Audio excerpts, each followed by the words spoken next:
has hit me this morning. Or this morning. Oh no. I'm sorry. Oh, you're fine. What do you mean you're sorry? You didn't have any decision in this. uh, I told you I had some beers, and you're like, oh, I'll balance the field with the edible, and so it's my fault. Clearly your fault. Yeah, yeah, yeah. Oh boy. So I guess just up top, if you're ready, Shiraz, Let me have link some. the stream one to the Yeah, yeah, Discord. yeah, Let me message people that's live, and then we can do it. yeah. Um.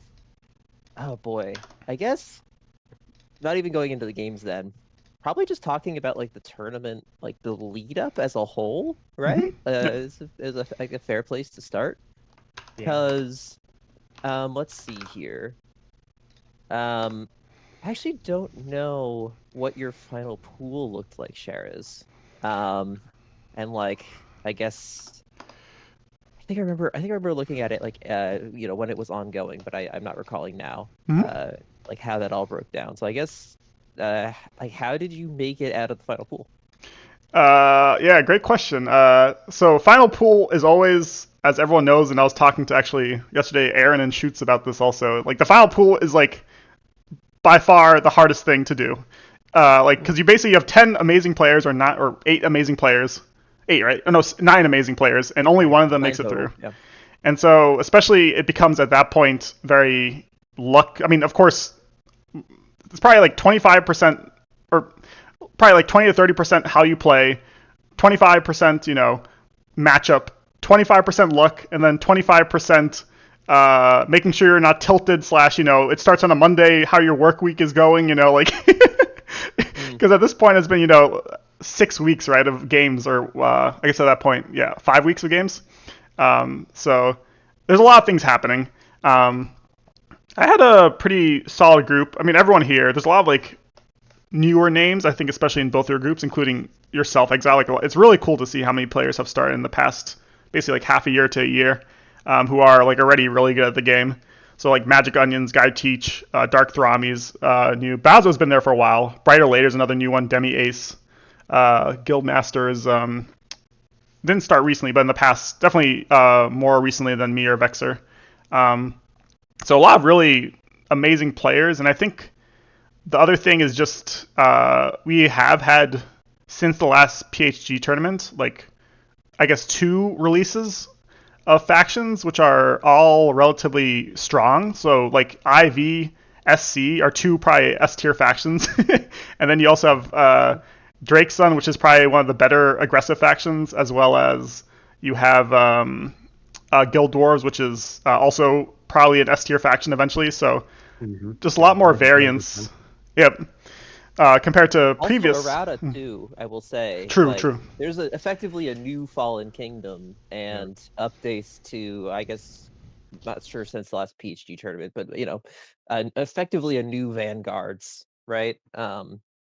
Like plays the same, but also like has different tools now that I think quite help it a lot. So new contenders, both new and old.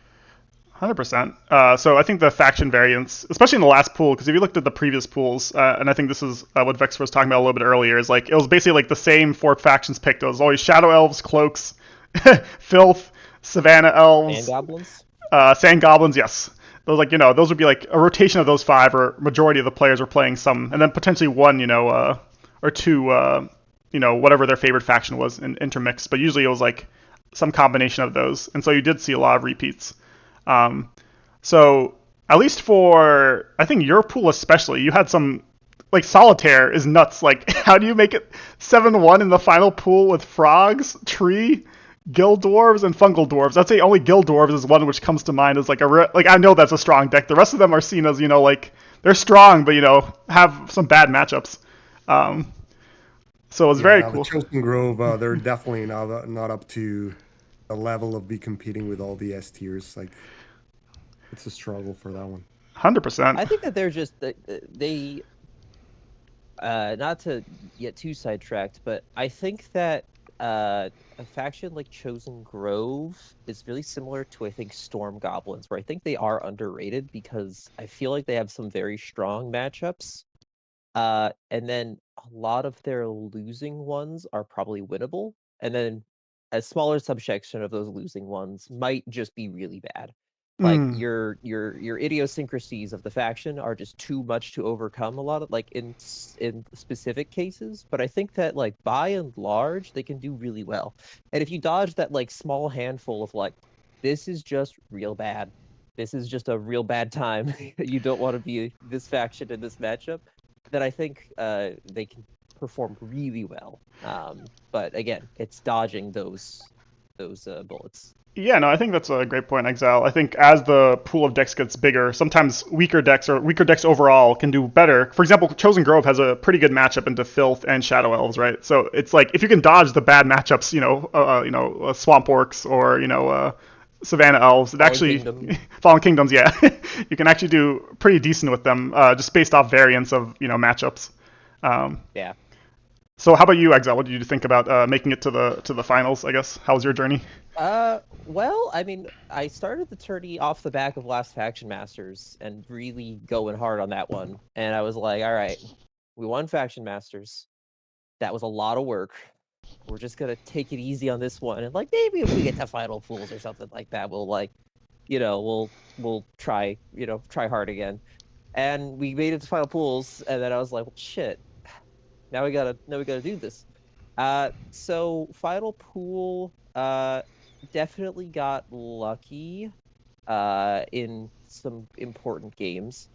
But I think that, as you mentioned, like any event, right, where you are essentially having a limited number of games that, even though it's a 2 months of play, it is still a small sample size, means that it's a little snapshot into the window of your game history. And even if you win 80% of your matches, that little snapshot of a window of your game history could have a loss streak in there that just kills it. And not even a loss streak. Like Solitaire went, how many wins did he have at the end of the tourney? 22 wins out of 20, what is it, 28? I want to say Yeah, 20, something like that. Um, but or 8 times 3. 24. I forgot. Yeah. Yeah. So Mm. 22 out of 24 is Mm. what he ended up at the end with. So winning 22-2 and still not making it out of the final pools, it's like, yeah, you have to get lucky at a certain point. So it's a mixture of luck and skill. Skill influences how lucky you need to get, basically. But with that being said, yeah, ended up coming down to the wire. I had my last game against Aaron, was the one that was at the very end of it. Um, I think the two other notable ones would be against my loss against Botto was a strike of variance in the other direction, where I lost to like a max die roll with like an insane final hand that just kind of, you know, shook out to be how it was. But my win against Solitaire was, I think, just he called a bluff, and it turns out that I had the hand and rolled good dice. So very much could have gone another way. And then I think actually made it to the finals off the back of like a 4 out of 6 ranged kill shot or something like that. Like, not great odds. Like, it was like a 66%, I think. But there's a world 1/3 of the time where I just whiff that and then I basically just instantly die. So, very easily could not have made it here, but yeah, it was a good final pool, and we got the luck that we needed to move on. Mm. How about you, Vexer? How's your experience? You made the finals twice, I think. How was in both cases? How was your thoughts? I guess making it. Yeah, it's true that this format makes it that in the final group, there's a lot of luck involved because a single loss can mean that you don't make it to the final, right? Like if you're tied with, like if you lost against someone who's also going in undefeated. So um, the times that I went through, many of them ended up being like a 50-50 coin toss in a specific game that would determine who would get to the final. It was at that level. in which the final position many times get determined by that type of thing. Like a specific role determines the whole thing. So yeah, I'm not a fan of the structure of the tournament. Definitely also I feel it's too long. You guys probably feel it right now after 7 weeks of the grind starting on Mondays.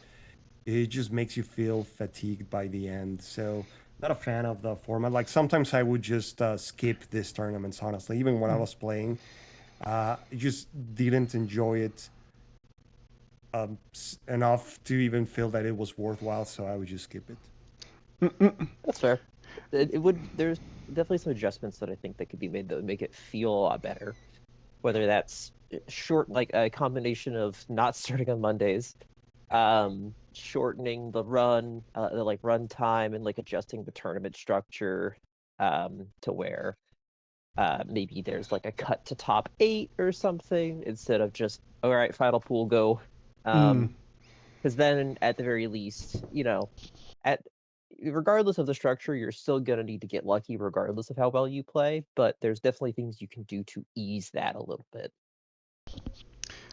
Yep, Yeah, agreed. I exactly. think there's some, like you said, smaller things which can be done to hopefully make people less fatigued, and also make people feel less bad when they get bad dice and lose. Especially the last two pools are brutal. Top two and then top one make it. No, and then afterwards, no one else makes it. Um, Mm-hmm. Yeah, yeah. Okay. Cool. Should we get into the games? Yeah, let's yeah, pitch some games. Sounds good. yeah. I suppose just to talk about up top, Hmm. I so going into this, right? I think I had selected Filth, Forged, and Mountain Vargrith because I did not expect to make the finals, and it was like I don't want to take the fish to the finals if I get there. And then I played the fish board, and I was like, you know what? They're definitely not good, but they're underrated, I think, and I think that you can definitely show off with them, like some of their strengths. So I messaged Joe and I asked him if I could swap the fish into my finals, and he agreed.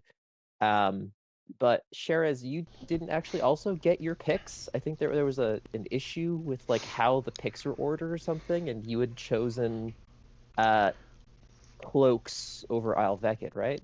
I think Al Vecid was my last pick, but that said, it was kind of cool to also be the first Al Vecid in the finals. So I didn't Mm, after thinking about it, I was like, I'm fine with it. Poor Nestle doesn't yeah. get it. I get it instead. Yeah. But then we get the matchups, and just not spoiling the results at all, but the matchups that we then get dealt are Shiversea Fae versus Storm Goblins, uh, Filth versus Isle Vecid, and Mountain Vargrith versus Sand Goblins. Hmm. Which, just up top, my thoughts on these is I did not get the matchup lottery. I did not get a good matchup lottery draw here. Um, I think that all of them are at least slightly unfavored, is my take. With this one being the worst. I think that this is if you're playing against a diligent Storm Goblins player, I think that this matchup is real rough. Yeah, You basically have to catch Thrak out is kind of where I've gotten to with it. yeah, it's an interesting matchup, I think, because you definitely. So the thing is, like, one of the reasons why I think people think that Fae are the weakest faction in the game is that they need multiple different like things to work out to win the Mm, game, right? You need to draw your champions early. You also need to draw your gates early, right? And that's even more so against the Storm Goblins, where if one of those two things doesn't happen, then the Storm Goblins have a lot of tools, especially if you don't draw your gates early. Uh, Storm Goblins have the tools to basically just wipe your board every turn, right?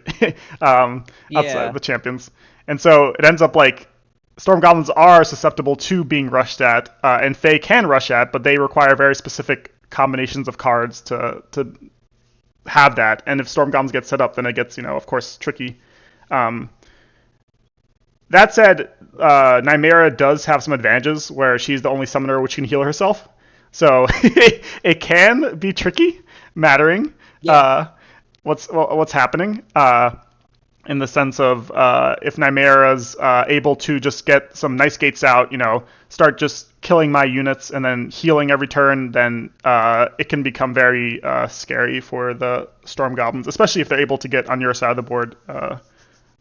I guess your side of the board's the wrong thing, potentially in this matchup, but potentially if it's, if you're able to get a nice formation of gates, close to Yeah, Threk. you really want to post up, I think, in front of one of Storm Goblin's gates and have a diagonal gate to it to shield you from circuits. And Mm. then, like, the ideal setup is you have a champion stashed somewhere on your side of the board, spearhead going, Namira tucked between like your gate and like in front, and my gate on the side, and then if you want to block my gates, I'm just gonna keep hitting things with spearhead and healing every turn. Like that's the Mhm. dream setup, but getting there is a problem. And Yep. also, just past all the dependencies, this matchup, I think, is just a really bad matchup because what fish excel at is clogging the board with little dudes, and what storm goblins excel at is killing all the little dudes on the board. Like scouts will die with just a Volt Swapper plus shock. The tankiest units I have outside of those champions and Namira are 3 health commons. So I think that like the rushdown against Storm Goblins probably kind of requires high health units because otherwise you're just kind of, putting fuel in the fire. Mm. But yeah, let's see. Sounds good. So yeah, I think I go first here, and like you said, my first goal. So the obvious thing here would be to place like if I was, to be honest, if I was not in the finals, I probably would just place a forward gate here, try to get a nice circuit, potentially try to hit the scout, go for it. But I know, of course, I've seen how you play Exile before, and you love, you can play a very explosive Fae, which makes sense because you and Beast are probably the two best Fae players in the game, so you guys know how to play the deck. So I don't want to expose Thrak to any type of shenanigans. Which Nymera can do in the first turn. So just thought the typical Storm Goblins thing, make you come to me, don't even Like have to circuit this it's a witch. So really good reserved play. Because yeah, like if you like rush at me, or take like an aggressive stance, like I don't think it's bad for you, but I think it opens up it gives me an out, is I guess mm, the best way to put it, right? Yeah. Is you're exposing a weakness to be like, hey, I'm gonna like run at you and like take an advantage, but if I have a counter, then that's where it could have, flipped the tables, so to speak. So this is a 100%. very good play. Here I already think I actually make a mistake. In this play, I was debating just walking up with a tidebreaker and hitting your witch, and then essentially waiting. Because spoiler, I don't have a gate in my hand, and especially here, just running into the midfield is a really good way to just repeatedly get shocked and then die. So kind of need to assemble a few tools first, and generally want to play pokey. And here, I think I just miscalculated how much mobility storm goblins have. And granted, you have a good hand for this, so it's not. This doesn't happen 100% of the time, right? There's definitely a world where you don't have the right hand. But here I decide, you know what? I don't want to go just damage your witch and do that work for you. I'm going to instead try to set myself up for if I draw like the gate that I need. Kind of wanted to go over here to this 5 gate, and if I have like a high tide, I can go get underneath it, and that's what we do. But again, miscounted for just how much mobility Storm Goblins has right off the bat. Yeah, and you discard up to 7. I think at this point I don't want to switch it just because it is disorienting. I know as a Yeah, viewer fair. to see it unless it's an important position. But you do discard. I think mostly your hand is full of commons at this point, right? Um, Yeah, I drew a lot of commons early, which isn't ideal because you want to have those later, but you need to find your gates, and putting them on the board just means they die. Mm-mm-mm. Makes sense. I do really like, and I think this is probably one of the reasons you are so successful and so good at this faction, is that you always pool up a ton of magic with them, just so that when you have explosive turns with this faction, they are like you can play everything, right? Because Fae are a Yeah, surprisingly magic intensive faction. If you want to do everything, if you actually want to use what's that event called where you make a unit go back, and if you want to use high tide, bring back a unit, rebukes, high guides, tides. yeah, Yep. it can be very expensive to do everything. Swarms, just like swarming a scout, just like costs you 3 effective magic. Mm. Also, just descend. Like, if you to play a champion, to play a scout, and then to play that champion again costs 5 magic. So, uh, yeah, they're a very magic hungry faction, which is not apparent upon first glance, I think. Hmm. Like you say here, I have a pretty good hand here to already start shocking Nymera. Basically, trying to the game plan being, if the more my goal is not to necessarily, go all in on Nymera because she can absorb a lot of damage. But if I can, kill some of her units and also poke her, I think that's always the dream with Storm Goblins. Also, nicely here, I can get these 2 Volt Swappers back for a recharge potentially next turn. Is my thinking here. Um, so yeah, anytime you can This kill was Scout. Oh, sorry, go on, Vexer. this was a great play from on your end. I agree. Like this one definitely leans to the storm goblins, and that the approach is you definitely want to be defensive there because if you're getting closer, then you're just making things easier for them, and you can keep going. So this was a perfect play in here. Like you get a chance to get rid of 2 of those units, and then even get a swipe to the scout, which are a key unit on this one Mm, right there. Yep. yep. Cool. And I So like your assessment, Excile. Like the way you win with the Fae is finding that spot to rush them, take a good position that is not too exposed on the other end, and then just try to like find that opening to do those big plays on track, right? Like those big damage plays to try to assassinate. Because honestly, it's the best shot you have, right? And it does have a chance because Nimira can heal. That's the key element. Yeah. Yeah. But yeah, I suppose I guess don't have any immediate thoughts for here, so you can just play through this turn because here I basically go, okay, well I want to kill the witch, but again I don't want to, be exposed. So we use this Oracle's insurance, and it would have poked the other witch, but we don't hit the dice. And then this like staggered formation just means, hey, if you want to shock everything, it's going to cost you a lot. So you can shock one thing or maybe 2 things, but like getting all the way to Namira this turn is going to be awkward for you. If you have a witch, you can maybe shock and take a shot at her, but it exposes more. And I'm hoping also that like the high magic here dissuades you. Yeah, yeah, no, I think it's a great point. I think I was definitely trying to avoid. One thing I was actively trying to do in this matchup is try to avoid every time Nymera can hit something, just so that she has less. Because you can always get 2 boosts from high tides, but outside that, Nymera needs to hit something to get boost. So the yeah, less, especially like if a witch only hits for 1 or 0, that's the worst case scenario where it's just like I'm basically giving you a free unit, sacrificing a witch, and then Nymera gets a boost to heal. So I really tried yeah. to avoid any attacks which would expose a unit to a Nymera attack was what I was thinking here. And like you said, luckily enough here I actually had the. Uh, oh, sorry. This turn I'm passive, so just Yeah. clear the Oracle. Good passive play, kill the That was the Oracle. play, exactly. Yeah, that was the play for sure. The advanced gate there, not sure if it's gonna benefit you on the long term. If he establishes a presence there, you don't really have a good way of supporting it all the way up front. So we'll see if I guess I haven't seen the game, so we'll see if he then takes a position in front of the other one. Yeah, I no. definitely go for it. Yeah, you did. It's slight spoilers. I think this was Gate was probably not the best play by me, but it was at the time I was thinking, in terms of formation, it kind of looked cool. But if I did do it again, potentially discard this gate for Magic, or at least make it a back row gate, or a Yeah, side Yeah, I gate. same. love Yeah. the A2 D2 F1 formation. It's Mm. very just nice reserved. You have something spots across the board. But row 3 gates like that, I think I immediately go, oh, I want to put a champion right in front of that gate because then I can Mm. persist spearhead and it's difficult for Yeah. you to go get at him. No, completely agree with you guys. In retrospect, I think it was not a good play by me.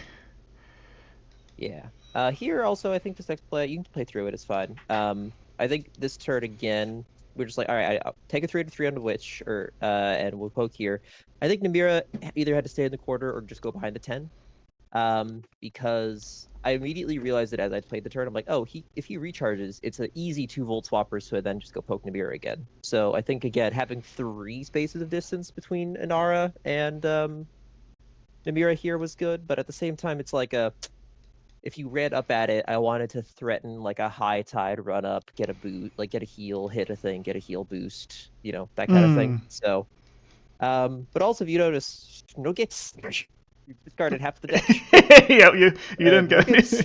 the Fae. I mean, you were able to draw a champion, and then you ran into the other problem, which is like you don't only need a champion, you also need a gate, right? That's the Yeah, Fae. I think you need a champion less than you need gates. Like Mm, the thing about the champions for Shiver Sea Fae is that they are a bit of a power multiplier and they're a bit of an economic tool.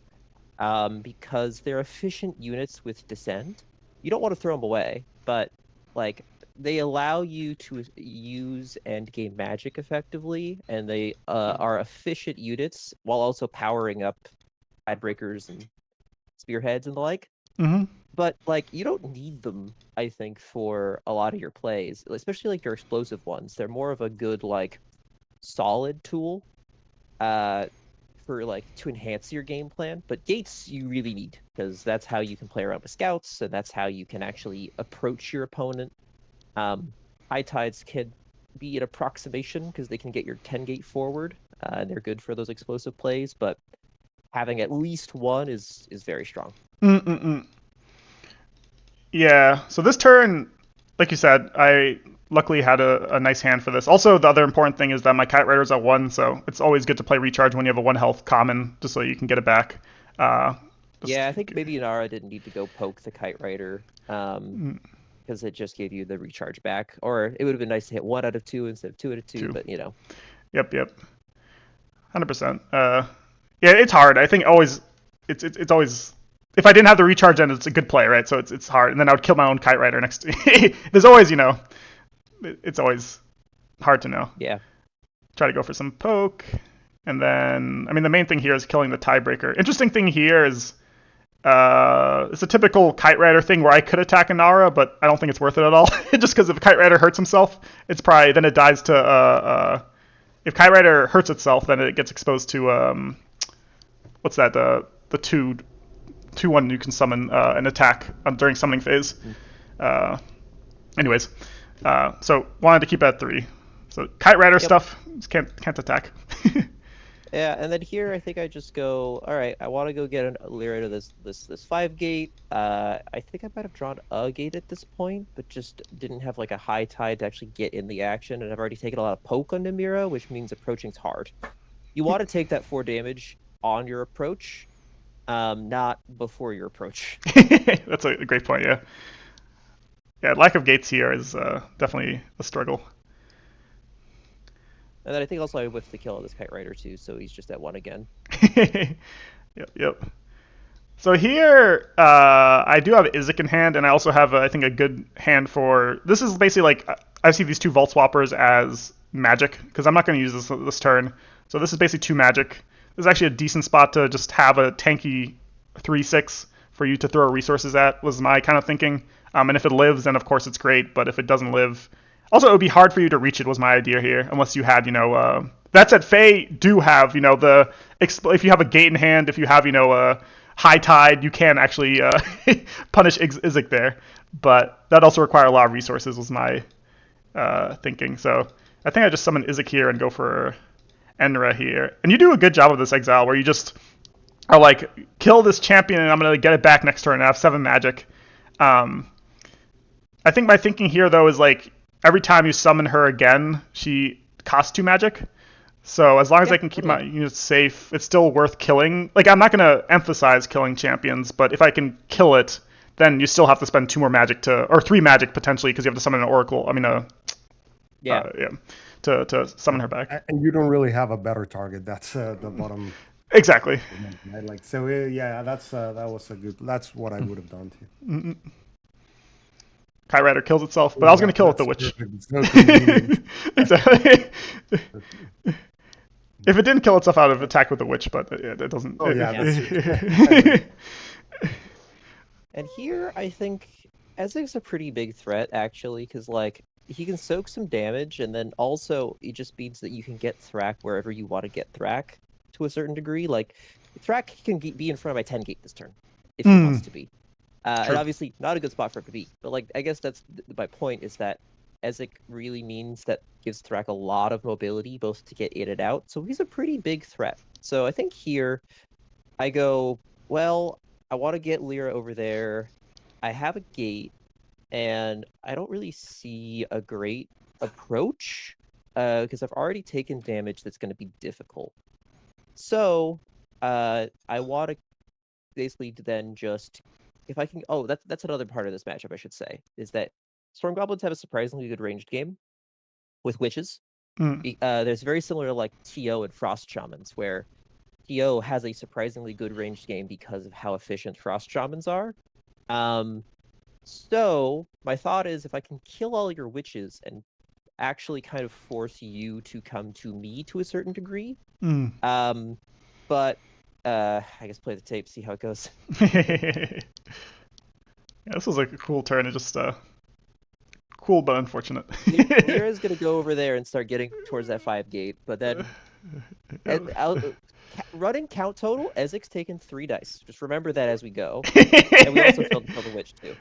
Yeah, yeah. So here is just with Izek, like you said, Izek can make you do some really cool plays, especially with grounded. So I have just the easy way to deny magic, potentially kill the scout, get some damage, or kill both units actually here, um, with double attack. I miss on the scout, but I think the scouts are actually one of those units which are worth discharging, even though they are a one cost.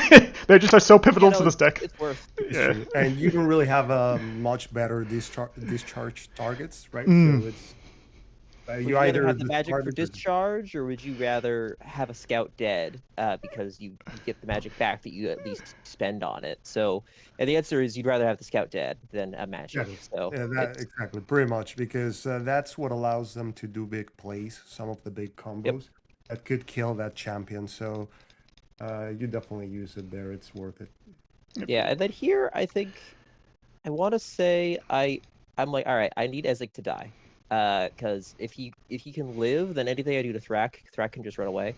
And I'm already like because of that early game not having gates and just spending kind of turns burning economy trying to assemble what I need to find. Just with bad trades because I can't really operate effectively when I'm like No the gates. Yeah. the Fae like to follow a pattern of like early game if you don't have the hand, you spend a couple turns not really making good trades, like poking with an oracle, and you'll deal 2 ranged, and then maybe like a bigger unit comes over and kills it, and then maybe you can then go kill that bigger unit. But like in general, it's kind of a waiting game that burns your economy just a little bit, so that way you can assemble the magic and the hand and the position that you want to go burst forward. But when it stretches out so long like this, like I've spent 2/3 of my deck just about. More like half because of the 5 cards in hand, I suppose. But like I spent like half my deck at this point just trying to assemble the things I need. It means that my economy is way worse. It's way worse than it would normally be if I'd been able to do this earlier. So I'm already with that plus it being a hard matchup. I think at this point I'm already in like, all right, we're gonna need to get lucky to get out of this. Killing Ezek would be pretty big here. So that's what I decided to go for. Is using this high tide and I believe a tide breaker. Take Yep. 7 dice on him. And see how he goes. And this scout in the back is just keeping safe, not being easily shocked, and it'll come back out later. Mm. Yeah, not Also, getting. Lyra, I don't think Lyra should actually have attacked. 1 attack of this gate's fine. Actually, it's just you don't want more than that, I think. But yeah, we whiff on Ezek. Ezek's now taken 10 dice. Again, the count's gonna increase. Yeah, Isaac is tanking here, and like you said, as you guys both pointed out, this gate now is actually like if this gate was in F1, it would be a lot like Lyra would be a lot easier exposed. Now Lyra is not Lyra exposed. wouldn't Yeah, have gone over there. Yeah, She went that's over there specifically because the gate gate was was there. there Mm-mm. in a position. exactly. It became a liability. 100%, 100%. So great job exploiting it, Exile. uh, I think. Oh, yeah. This one was just, can I get damage. What was I doing here? Oh, just trying to clear the board without shocking. See if I can get damage on Yeah, but Lyra. also Yeah, clogging the gate exactly. effectively. It's good. It's a good turn. Yeah, I don't want any shenanigans coming out from here. And then this is a beefy target. You'd have to use either get lucky with the 4 out of 4 with Nymera, Tidebreaker, or Yeah. double attack it, which means that my other 2 units are safer. Also, all that magic has now been spent, and the thing is, I haven't really gotten any bounties. Like you've killed most of your. I think True. I've gotten like all of like 2 or 3 bounties at this point. Like, so I've effectively kind of just tanked my econ by trying to make plays, and then the dice just haven't, given them back. Isaac is just tanking. So Essex just like the count is going up. It's going up.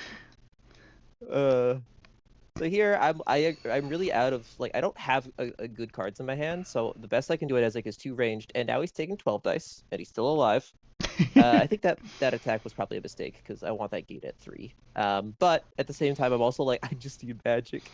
I don't, even though this gate's nice for me, I just need magic. Mm, And also I think we just like full whiffed as well on the Strider or something silly.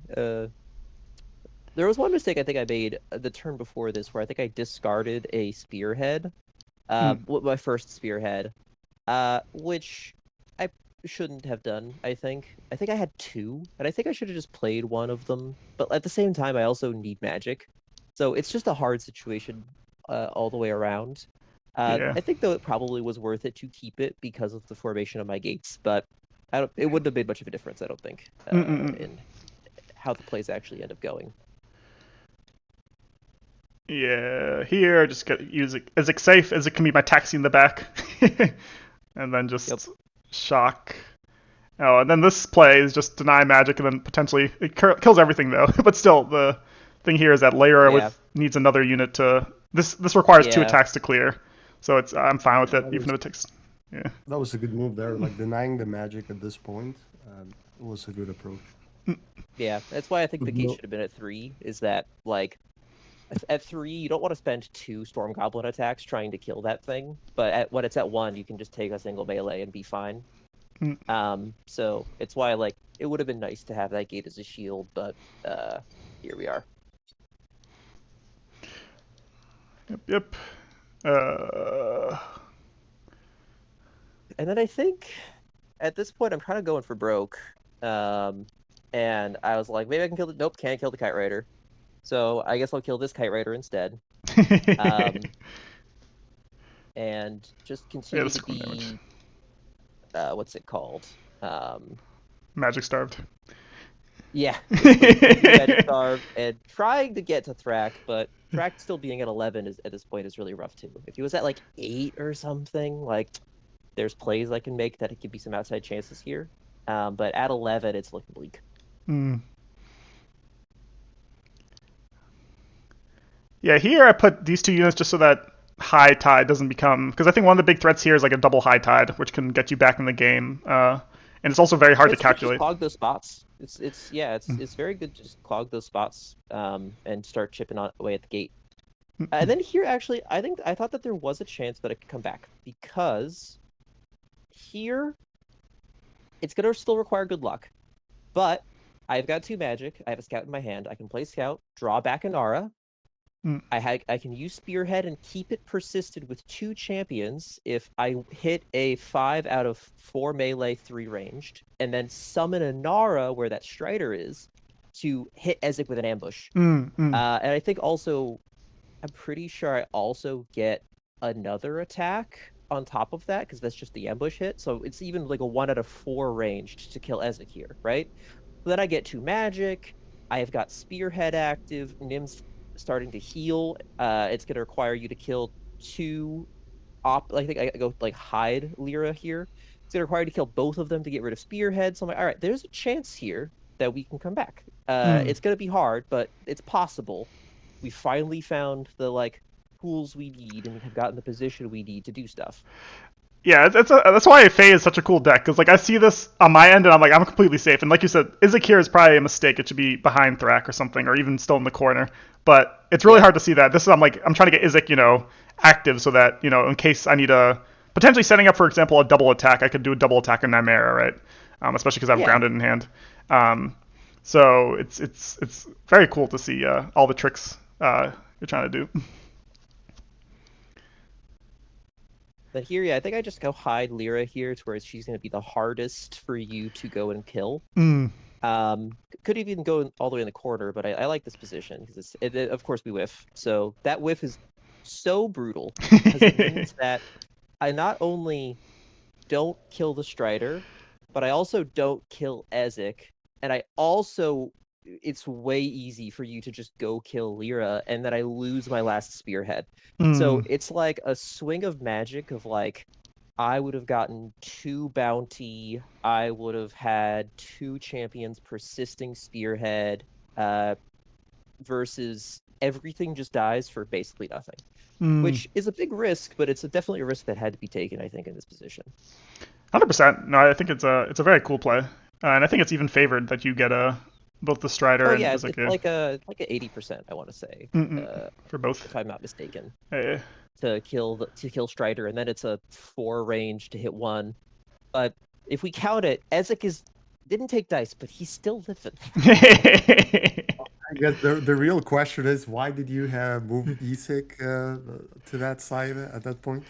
I was just trying to get him involved. I was getting a little greedy. I think my greed got in the way, where I was just like, I can Yeah, that study up. is one thing Faye are good at is punishing greed, or like you feel like you're safe, and then like a double high tide rebuke play comes out of the fucking woodworks to just take your lunch money, and here we are. But in this case, Essex still lives, and he's in a good position because of the whiff. And I'm like, yeah, fuck it, take 2 dice on your gate, 1 hit. Oh boy. So here I have a So yeah, nice that combo to yeah. get everything which I want this turn. Yeah, this is just I get everything. Very nice. Ezek should Yep. also. This is a little mistake. Ezek should be over here again. Ezek behind here is bad. It's just in front No, of the gate. use Ezek. You use Ezek to shuffle. Thrack. Yeah, shuffle track.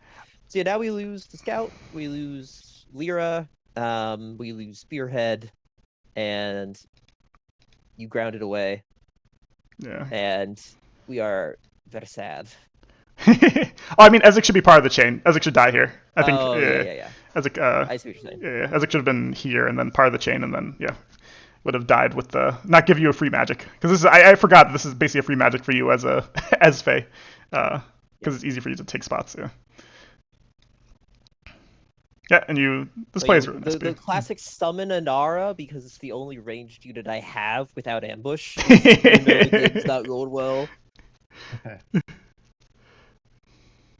No, we clogged this gate, and this gate formation is normally nice, but it's not what we want against Storm Goblins. Would much rather have a different position, but the cards in hand just don't work at this point. I think I've got a High Tide left and like a couple units.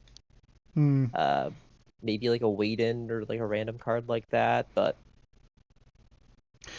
This turn actually took me surprisingly amount of time to think about what to do, and my idea was like, because I have like my Strider. Ideally, it'd be the Strider hitting Inara, but there's no real. Then I don't get to clog this gate. So the question is again, Kite Rider attacks are always like a poison pill, right? Especially if I'm going to shock, which I will shock this turn to get double damage. Like it's completely worth shocking here. Shock doesn't hit Namira though. Shock would hit Sorry, him the there. Kite Riders. This is Kite Rider Lightning Strike. I mean, Yeah.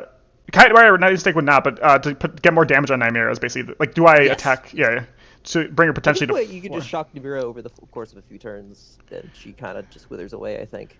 Yes, agreed. But my point is more being I'm trying to still at this point be super cautious because I'm trying to calculate and I realize just how because I don't know that you discarded a lot of your commons at this point. So in my head, you still This have is the fair. perfect. You have a you can open this gate spot. Thrack would be up 1, and then Thrack all of a sudden takes 7 dice to the face. So just being super, especially because I'm ahead right now. There's no reason to actually take any risks here, and I can sacrifice a Yeah, Vault be Swapper. solid. Yeah. Yeah. And then, of course, blocking this gate spot just so you can't do typical Fate stuff. The blocking of the gate spot is the only one that might seem a little bit unnecessary because you're giving him easy magic, and from that side, I'm trying to think like what I would be concerned about coming through that gate, right? Like anything if he attacks from there, Hmm. it's just like almost any other attack. right? Like it's not Mm, like a big deal. You want him to have to spend those attacks on your Strider. So maybe that one, not sure if you needed that, but the ones on the back with the Kite Rider and the Strider, that seems solid to me. Like a good defensive formation there, and just to start pinging away at the Mira because now you have her at 5, so she cannot really just waltz in and start doing mayhem without you killing her. mm, I think also at this point in the game, I think you can afford to burn economy as long as you're not burning your like to effectively just close out the game, right? It's like in a chess end game, you can like suicide if you're up a bunch of material, you can suicide some pieces if it's just going to get, trade to where you'll still have pieces left. mm, And like I find that you could actually lose by being too cautious uh I see. in otherwise like winning end games if you're like giving your opponent out. But in this case, I think that this is fine. Like you're kind of effectively doing that. Like that Volt Swapper, yeah, sure, it's like a I could go kill it and get a quote unquote free magic, but I have to expose something, and that's one of my very precious few things left. And without Namira, like they are the economic backbone of Shimmer Fei. If Namira was like full health at this point, right? Hmm. This is a winnable game. As Yes. crazy with decent cards left in hand, it's a winnable game. But as she just continues to get shocked lower and lower, the inevitability of I think Storm Goblins here is gonna keep coming. Yeah, 100%. I think that's one thing I really was trying to do is if Nightmare, like you said, comes to my side of the board at full health, it's very hard to win a Storm Goblins just because of the healing, because of just Storm Goblins have terrible burst damage in general unless it's already low. Or they do have good burst damage, but not, every turn um, sort of thing. Yeah. Um, but yeah, agreed. Yep, yep. I think here I So was here feeling. I basically Go on. oh sorry. Uh You can go. You can. Go for it. I was just gonna say, I think here I was put, especially because my hand is all amazing things. Like Striders in the end game of Storm Goblins feel the best. It kind of feels like Taranga, kind of. It's like you have Yeah, unshockables, 5 health units, which are just marching. Yeah, a shield for Thrak. Yeah, no, here at this point I go, well, the game's not gonna be won unless suddenly Sheraz gets my dice. So we're just gonna kind of walk at him and hope that nothing happens. yeah. Because I kind of just need you to whiff and not really have a good endgame hand, or else this game's lost. So like this is the thing of like even when you're like really losing, you gotta figure out the world in which you would win, right? Mm, Like, okay, in what world, in what possible future do I win here as Shimmer Fei against all odds? And the answer I think is okay. Well, if you just like either really fucks up, which he's probably not going to, so that's very very like unlikely. But if he just doesn't have a good endgame hand, you have like just a really clunky hand of at the very end of the game here with like I don't know 2 champions, a gate, like uh just a handful of other units. Like you don't have those striders, right? But like hmm. that's you know not what you really want. Um, and you also whiff a bunch of dice. And if Nibiru can like just keep healing the circuit damage and just not dying, and then just somehow we get there, it's not likely, especially because of circuit and chain lightning just being such a consistent amount of damage that it means that she can't really out heal it unless you're not, shocking. I mean, you just kind of have to send it, I think, and just be like, well, the way that I win this game is if he really rolls bad, so we're just going to assume he rolls bad because otherwise I'm not winning. Staying back and just getting shocked to death isn't going to win the game. I guess is my 100%. point. I think that's also one advantage Storm Goblins has versus every other deck is that it has more it has a whiff proof because it's direct damage. Even you don't even need to roll the dice Yeah, to do damage, which is a nice thing. So when here the I'm summoners at 1, you have 100% kill shot by just shocking them. exactly. Uh, so here I was still afraid I did this. I'm still afraid for Thrax's life just because I still think your hand is just the worst possible thing. I'm trying to calculate in my head what's the worst possible hand you can have, and I'm like Thrak can still take a ton of damage if Thrak is up one, and then I end up in this weird position where Thrak is potentially even surrounded. I think no, it's not surrounded, but Nightmare is here. Or, yeah, some crazy uh, play. Um, Yeah, so like a rebuke play. I see it. yeah, Rebuke Witch something. But yeah, just I got lucky with the 3-on-3, so at this point I'm feeling super confident with Namira down to 2 here because you still have the boost. but I still have an And overcharge. And, here, yeah. But, yep. unfortunately, like I know you have an overcharge left. Yeah. It's in your final hand. Oh, like 90% of the time. Mhm. I want to say 95%, like a really high percentage, because the world in which you discard overcharge is a world where you drew like both of them in your opener Yep. and had to discard something like two recharge, two overcharge in your opener or something. Like I don't know. That would be it. And even then, I think you might still just play it if it's an extra damage on like Nibira or something. I don't. Maybe not because she can heal. Maybe different factions you might, but like I guess my point is I know you have it, so her staying here is just as nearly 100% death. Mm. So I have to unfortunately retreat in a very very bad way. Mm-mm-mm. No, 100%. Yeah, this is. Of course, you'd not like to be spending resources. Like you'd love to be Nymera, like you said, you'd love Nymera to still be part of the action here because she's your biggest threat right now. But sadly, she's because of the 3 out of 3 especially, she's too low to. And if you hit like 0 out of 3, like I don't know, maybe. Yep, then she'll be still at 4, or she'll be still at 5. It's still uh, playable. Yep. So yeah, at this point, But here also you ran know, out of magic too, so it's like, what can I really do going from this gate? yeah, 100%. Late game high tides are underrated. I think you do a great job with that. It's again super hard to calculate because everyone always also like most people who play SF usually are playing their high tides in the first couple of turns, not later on, or Yeah, discarding it for magic. Uh, so very you can discard them for magic, and they are nice early. It's just that like they also are a really nice way to shift gate formation around. Like I love that the gates were like all locked and it just like unleashed Namira there at the end, where it's mm, like, actually, yeah, I can move out from behind this gate because of this position. And there, it's like, all right, I have 3 health. Overcharge puts me down to 1. He just has to whiff on me, and mm, then just keep doing that, I guess, until the end of time. mm, But mm, there's a chance. mm. Uh, Yep, but GG's. Yeah, that was a GG.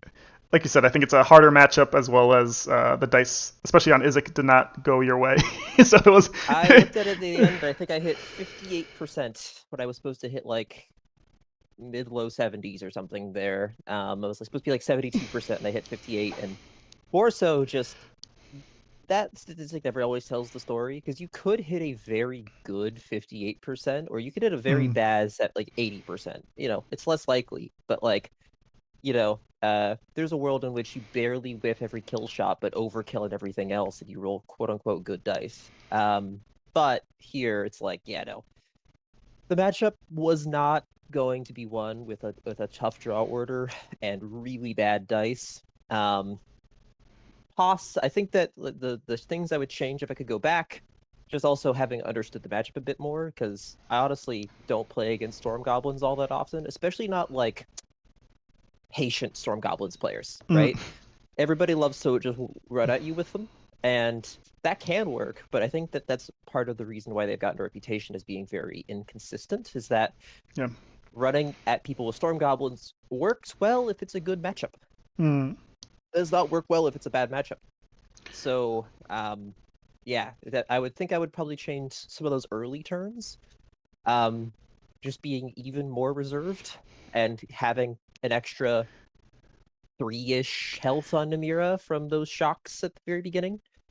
I don't think it would have changed the outcome here, but it would have helped. So I think that's probably the biggest thing I would go back and change Yeah, is that. 100%. I think to be honest, even with, I think the main thing was just the gates. I think you need early gates here. I think the dice Isaac dying earlier would of course have mattered, and I think that one turn if you had hit that, that could have helped. But I think the main thing which would have probably changed is Thrak lower. I think gates are look. I think Faye are underpowered faction, and I think the main thing which would have probably happened in that situation is Thrak would not have ended at 11. I probably would have less units on the board. Um, Yeah, but yeah, it's hard. The good thing though is that you lost the game, so Joe says he's gonna buff I SF. know. I was like, you know what? This is all part of my master plan. Get Faye on the big screen and then lose terribly with them. Exactly. They did do well in the tournament, I will say. I think I ended up going 7-1 with them, and there was a single close loss against Waterdee's Mm. Savannah Elves, where I think I missed like a 3 out of 4 dice kill shot or something at the very end. It was a nail biter. So I'm overall very happy with how the Fish have performed, even though they lost this matchup. It just turns out that I think the worst matchup I ran into was the finals. So here we are. So I guess what are your thoughts on this matchup, Sharaz? Isle Vecid versus Filth. I think that this is probably slightly. It's probably like, if I had to guess, it's probably like 52% Isle Vicked favored. I think it's one of the better matchups for, like, better matchups against the Filth. I think Filth are still over. My thing with Isle Vicked is I think they're arguably one of the strongest factions in the game, but they just are really hard to play because they have like so many different tools, as well as they also have the problem which most other S tier decks don't have, which is they have like this big they have a big magic, like they need to use a lot of all their to do their stuff. You have a lot of magic. If you want to threaten the octopus, you need 8 magic. If you want to summon crab knights, those are 3 magic each, right? So they do require a lot of thinking beforehand, and also draw order does matter a lot in terms of them. Look, if ideally, for example, in this matchup, I would love to have wave 1 relics. But if you don't draw them, then you have to adjust. The good thing is they do have the tools to adjust. So that's why I think they're one of the S tier factions. Is they, even if you don't have the right draw order, as long as you're discarding properly, they do have the tools for a majority of situations. I agree.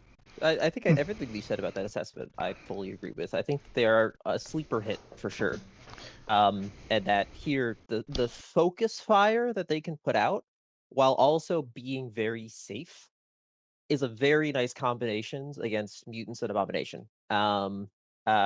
Especially because like it's almost to the point where abomination, I don't think abomination is ever a never play card, which is I think is probably part of why, or like it's indication of it being very, very strong, is that even in matchups like Wayfarers and Isle Vecid that can put out a stupid amount of dice on a single target, I think that even then can be a card that you can play.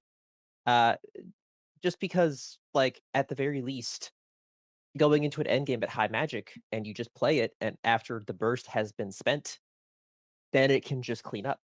You put a bestial on it, you get a kill, that gives you enough boosts, or you have enough boosts to like get like a couple things on it. Once you get the ball rolling, Yep. it can take over, especially like an end game.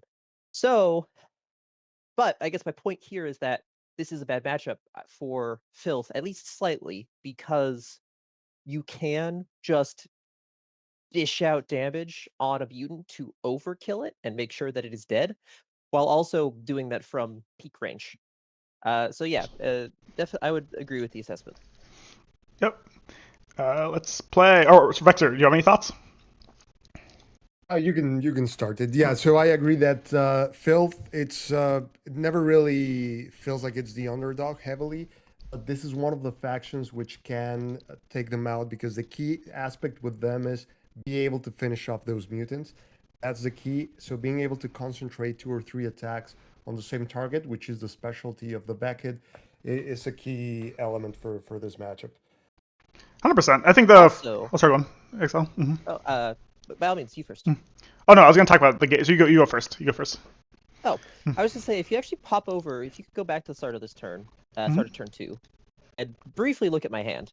This hand is so awkward because I draw Abomination, but also with 2 mutants.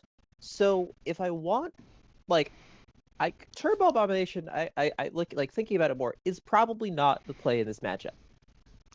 But it also means that I have to, like, if I had drawn him in the latter half of the game, he would be a very nice rock for the end game. But here, it's just you have to discard him because there's no world you can discard your whole hand and go up to 7 magic. But in doing so, you have 0 boost. You've just discarded 2 mutants, which means that you have to just naturally draw a mutant for your next turn to have anything to put on Abomination. So if you don't do that, then let's say you discard, I don't know, like a couple cards here. You discard the Zeal, you discard like the Horror or the Burst, like 1 mutant, and you like play it slow. You're just gonna have this card in your hand for so long and really slow down your dig for other things you need. Volatile flesh, other mutants, gates. And it's just not gonna. So it's basically, I think, a forced discard here, which it's magic. So, you know, and I'm playing with the fact that I know that I discarded Abomination and you don't, which is Mhm. something that I try to use later on in the game. But it was definitely just like an opener of like, all right, well, we're not doing that this game. Which at the same time, I do kind of like because everybody always just thinks of Abomination when people think of filth, but I think that they can be very strong regardless. So don't hate that I have to discard them here, I guess. 100%. For people who are confused, Exile. This is a bug. I have 4 magic. Exile has 0 magic. It's when you flip it, it bugs out. So don't think that Oh Oh, Exile. yeah, I was wondering about that. I was like, wait, how did he get magic? Like it's like it's not that far away from Abomination. But it's possible. Yeah, it Yeah, bugs out. so yeah, let's keep watching. So yeah, the Abomination, that's one of the things that the filth gets. If you draw it in the opening hand, most of the games you'll have to discard it. That's just the bottom line. But the good thing is filth doesn't really depend on the Abomination to win. You can still just abuse the best mutants that it has for that. yeah. Which here, the name of the game, I think, is just getting on top of you because the filth are at the very least a mid-range faction. They are not a long-range faction. Everything works at most within 2 spaces of your units. Uh, otherwise, it's just some ranged attacks from Malignance, Spew and Bursting, and Demagogue. So I think it's very much get on top of the Vekid, clog them, suffocate their space, make it to where Roko can't have easy, you know, bunch of abilities put on him at the same time. And part of that is just kind of running at you. Yeah, 100%. I think the first couple of turns. I'm not sure if there's anything you want to say about them. I think they're pretty standard. I don't think there's Yeah, anything too much to talk about. This one was interesting. So I don't. I really want to draw a gate here. Is the main thing, and also I want to get my hand flowing so I can actually get some wave born. So the question is, does Roko stay back here? I think Roko is actually the thing which I'm afraid of here, of course, is a flying mutant here and then potentially, double Mhm. attacking Roko. And so I was thinking, well, I rather if that can happen whether Roko's here or I guess I put Roko out of action here would be another play. But at least in this case, Roko's more in the action, and also he gets one. He has tough aura, so one less dice. Not sure it was the right yeah. play, but that was sort of my I think the, thinking. the scary thing about Winged here is that it's not the attack on Roko, it's the clog of your gate plus the fact that you now can't retreat. So I Hmm. don't think I had Winged here, or else I think I would have probably played it because I likely would have killed like the sniper. I probably would have killed the crab, or tried to, and probably put a winged behind Roko here just to be like, all right, well, you're in the thick of it now, so here we are. Yeah, I think I was a little bit more confident because the islands might. So I was thinking the wing just That's fair. dies the turn afterwards if he. Exactly. Yeah, Yep. that's what I thought. Like you were in a good position. Even if he did that to absorb the one with the shield and then be able to finish him off, like kill the wing. But it is risky, right? With Phil, like they can just go all in suddenly, and it was like a dual attack you could potentially be exposed to. But it was a good play there with those Yeah. cards. Also, it's early game, like you said. Like 8 magic is scary, but if it's turn 2, it's like, well, do you have it? Same thing. Winged scary, but does Mhm. Filth have it? The chance that they have it on turn 2 is much less likely than the chance that they have it on, when their entire deck's empty, and you know that they have it somewhere for sure. 100%. 100%. Also, would like to draw a gate here. Both of these games, I was slightly tilted at because I just kept not drawing gates when I was trying to be aggressive. Yeah, I'm Uh, Yeah, assuming that's what. here having the beast at the beginning, it's one of the best things you can have as the filth. Like you just get that insane boost economy. yeah, you need to keep him safe because he is very, very precious. Um, but here I liked the horror mutant to like essentially put that spot. Roko's like a little bit awkward where like you would need a plunge to put a dancer in front of him if you want to double attack that way. Island's Might can kill him, and I think I'd read that you had an Island's Might in hand, um, for some reason at Mm. this point. So I was like, well, if I trade a Bestial for an Island's Might, I'm okay with that. Also, it's 5 out of 8 ranged, which is not guaranteed by any means. So And if he dies, then he dies. It's I get a boost. Yeah, you've already gotten 4 boosts from the bestial, so I think it's done its job at this point also. So it's not bad. Exactly. Yeah. So here, this is a little bit awkward. I rather have another unit behind Roko, but I only have Crab Knights in hand, and I need to have Roko. I can't have Roko to get triple attack. I don't want the winged behind Roko. Horror here. Uh, triple attack. So I had to. I Yeah, was like, like Roko at like 7 while also being pseudo pinned is really not where you want to be. Roko at 13 being pinned is like that's fine. exactly. And also, I don't want this Crab Knight to get double. Like if I move Roko back, then I get double attack potentially with the. I don't want the Crab Knight to die easily. Like I want you to spend resources on that, or at least 2 Yeah. attacks on it. Is the thinking there? Oops, sorry. Um, this was a funny attack. It was the the dice not being fair, and then the dice being fair for the second attack. So worked Yep. out. You got what you wanted. You got what you exactly. wanted. Exactly.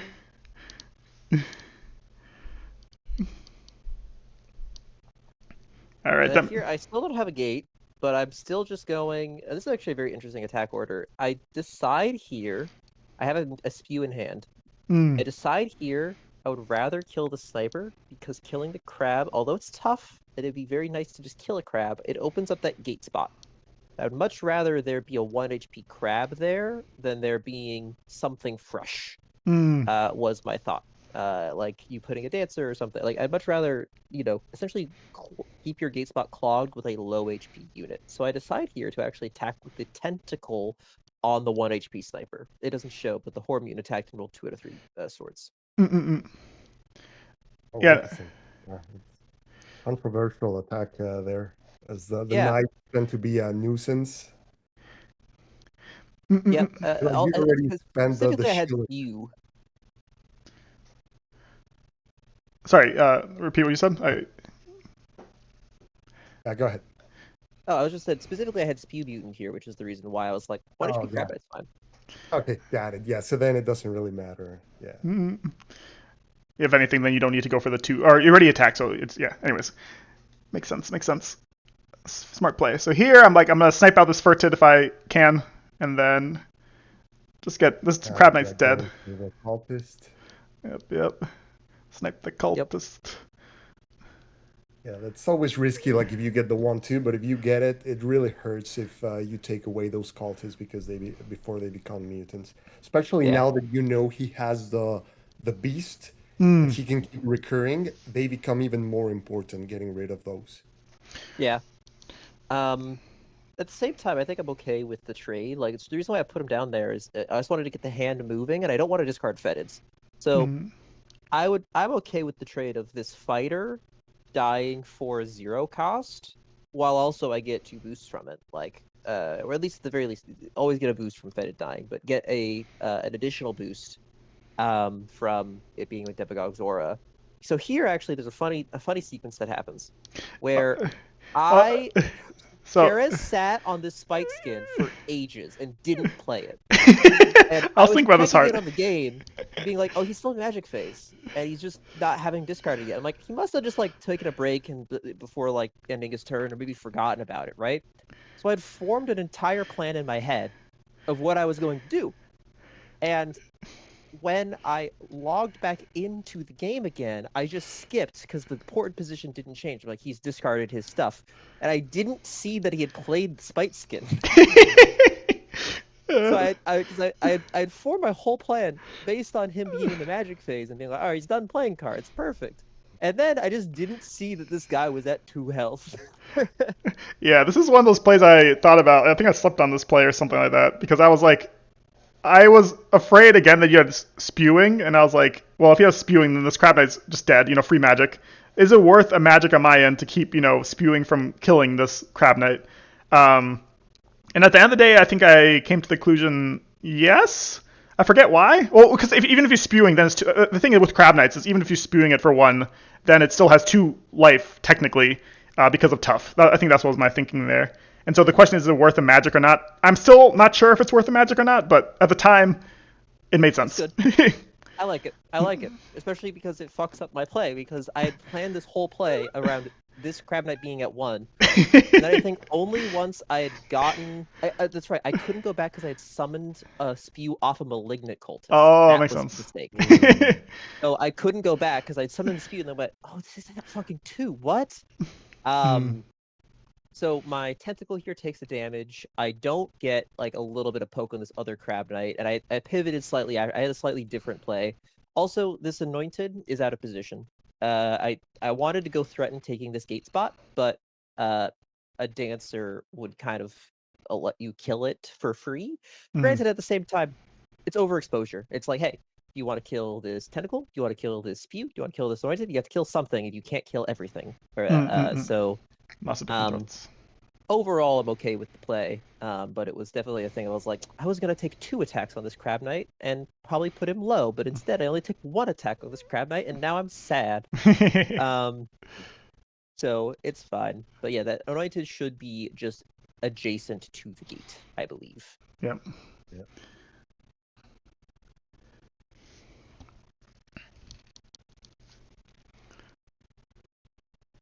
And then here,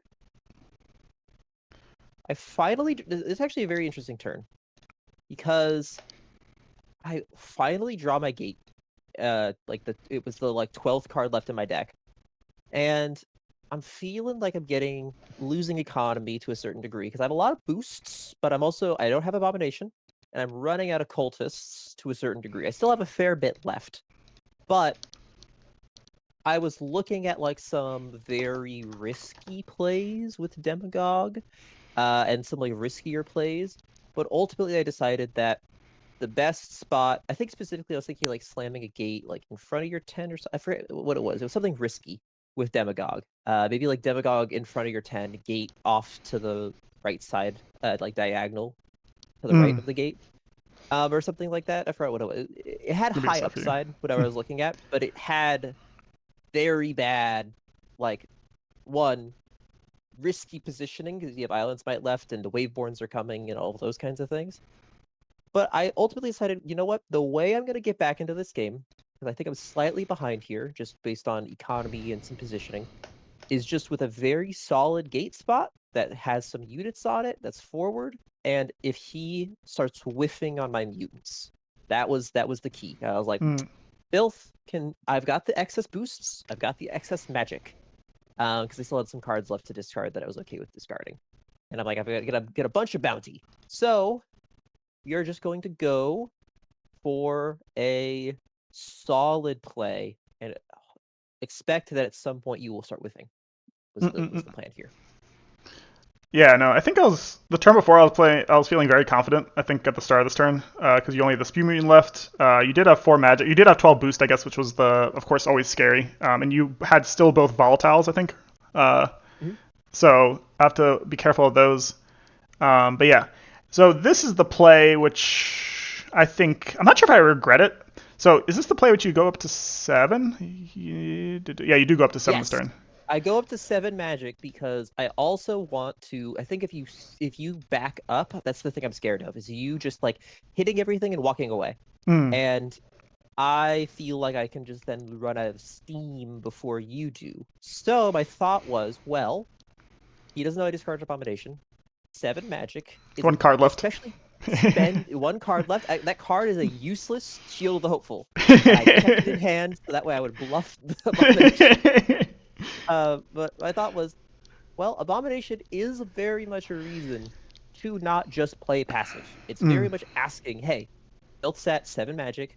They've got a shit ton of boosts. If I play passive, then they are going to, uh, you know, essentially put the bomb down and start boosting them up. So my thought was, I want you to be pushed in the direction of taking risk. Mm. Because if you take the risk and it pays out, well, that's just going to be rough, isn't it? But if you take the risk and it doesn't work, then I can maybe convert that into a an advantage, basically. Convert that into an opportunity. Oh, that was a great play. I think because I think originally I told you that I didn't think it affected my play, but I think it actually did because my thinking I remember at this time was more like, well, if I can clear both units, even if he summons Abomination, then it doesn't matter, right? Like Abomination plus 0 units on the field. Maybe a cultist doesn't actually do anything, especially in this matchup. So I went for this play. I think is probably what do I regret this play the most? I think so. I think this is probably the play which I regret the most in this matchup. Where basically this is actually two. I think it's like a 80% and another 80%. The issue is when you do two 80%, it's like close to a coin flip that this works. So the question is, do I play Island's Might here or not? And the issue with playing this Island's Might is that it's amazing. So I think I'm completely winning if this wing dies, right? If it doesn't die, though, then Exile knows I don't have any more Island's Might, which is a big tool that Roko has, right? Then everyone, basically my big burst tool is gone. One of the big burst tools, because Alvic could have multiple different tools, but one of the big ones, which Exile needs to be careful of, is gone. And yeah, anyways, so go for it. If it hits, it's amazing. If it doesn't hit, then I look like a fool, and sadly, at the end of this turn, I look like a fool. Islands Might for nothing, basically, because the I mean, wing. there is a thing to say of like, it's interesting. Island's Might's a really weird card in that unless you're getting something else out of it, right? Like a flip that you wouldn't have gotten, or a Waveborn proc. Those are probably like the two ones I can really think of that actually matter outside of what the dice roll. Mm-hmm. But Island's Might can just be a card that you play and it does next to or nothing. If you roll 0 out of 3 or 4, it also doesn't even use Waveborn. So like that's extra bad because you were probably accounting for that in whatever turn you were doing, right? Yep. So it's a weird card where the high of it and the low of it are so like far away. But it's exactly what you were saying. It's the threat of it. Because you could say that 2 ranged attack with Roko you would get later on, right? Like this Island's Might was always going to be, quote unquote, a 2 out of 4 ranged or whatever, right? Like that was the the attack that you got out of it, right? But even with that being a below average Island's Might, one could have been utilized on somewhere where you didn't need you only needed 2 damage or whatever, right? But also it's the threat of it that is really the big thing, because it's like, all right, well now Island's Might's down. That's the solid like 3 to 5 range of damage output that I just know that's not going to be hitting Demagogue or another mutant. Which ends up getting the thing that I really wanted, which was a whiff on a mutant. Now that this wing's at 1, I think I have a volatile in hand. I finally found him. And now it's like, perfect. We're going to take an attack with this wings, turn it into something else, and go from there. Yeah, I think... sorry, Vexer. Oh yeah, that is true. Like you don't want to use Silence Might just for 3, especially 3 dice, even 4, unless it is an important attack. The key is what are you attacking? If it's just one of their commons, it's usually not worth it. If it's the summoner, then it's worth it. Like you want to make it shoot something valuable, like a champion or the summoner. Otherwise, it's just better to have it around for when you're going to be able to do those big plays like with Waveborn or things like that. Yeah. And I 100%. think though that like the reasoning here does make sense, because it is so like if I saw the Filth play here where they convert Styx boost into 2 magic to go up to 7 with holding 1 card in their hand, I go, oh, it's Abomination. There's like, unless they are deliberately doing what I did and pretending that they have it when they really don't, you don't make that play, right? Like, why would you convert up to 7 boost or 7 magic specifically? Like, you already if I had the working magic I needed, 5 is plenty. But so clearing the board of mutants versus killing one and maybe chipping the other, it does make sense to spend it here. It's just that's the mind games of it all, I suppose.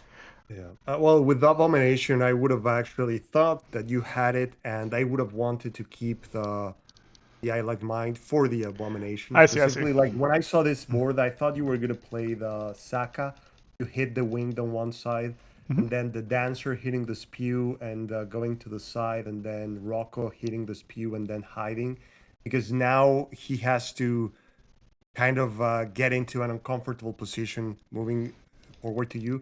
With this position right now, the issue is that you left the crab completely exposed. Yes. And it's an expensive proposition. Now, like by doing this play, you're foregoing your 8 magic mutants, right? Like you won't really get to that. And he will likely kill it with just 2 attacks Hmm. with a spew or something else. So that's kind of what I thought when I saw that play. Like if you killed or not the winged, I don't see it as that consequential because Mm. he'll just play it again, right? Like it doesn't make that big of a difference. But the abomination, when it comes down, you do want to have the firepower. Like it makes a difference if you kill it in 2 or 3 or 4 turns. That's game defining most of the time. 100%. No, I completely agree. I think this is something, like I said, this is the play I regret the most. That said, I Yeah. still, because of my tools, and I know I have both wave borns in my bottom, I still feel like this is still very winnable for me. But Oh I yeah. definitely went from like a winning position, I feel like, before this turn to now more 50-50-ish, around-ish. Yeah. Yeah, I Yeah, agree. it's I definitely agree. Yeah. still in tension, like Mm. it's still I think fine. Yeah. And yeah, there is something I think a notion that's worth considering as well is that it's not necessarily a wrong play, it's just a risky play. Because I think True. that even if I have Abomination, killing both mutants, like, it does make sense, because if I just play Abomination and, like, what, Occultist, and, like, take a little plink out with Occultist, having firepower is really nice. The Winged is more positional than it is actually of a attacking tool, so to speak, but killing the bodies on the board before playing Abomination is a good thing. So that's really what I wanted to provoke was risk. And there 100%. is something to it's the why twee panic this time with Abomination, right? It's the oh god they have 8 magic, oh god they have 7 magic. I got to do something. 100%. No, it was a great play, but I do think Vexer your play is better because it makes also Demigog have to move to get into range of boost if they want to come to me. But you can do some cool stuff I guess with Yeah. Sokka here over the Crab Knight. I think is Yeah. the better play. Exactly, because Mm. Saka will be able to retreat back and Mm. only have a single flank exposed and be on the right side, and you would be on the left side. So now he has to split his units completely in between the 2 sides to even get the 3 attacks. So you get them into that point in which he's going to start losing boosts either on one side or the other. Yep. No, great point. Great point. Anyways, so game continues. Yep, This this game is a actually, fun turn. yes. I draw Mhm. I wanted Zeal here and I drew it off of that Malignant. So that's Oh, why we nice. play Zeal after there. Is I was like, man, it'd be really nice to or it's a gate. I drew a gate off of that Malignant. That's what I wanted to play Zeal was to have a gate. Because I wanted to go over here, and now that Islands Might's down, Demon's Gog's a lot more safe. So my Mm. goal was to collect this 5 out of 6 melee with 2 Piff. And I was then gonna like take a pot shot on Roko, but we still kill the Crab Knight. And we have we actually put Demagog right in the line of fire because it kind of closes off like you can backflip Roko away, but then the dancer's not getting the attack. So unless you use a plunge, or you can't swap the position of those units.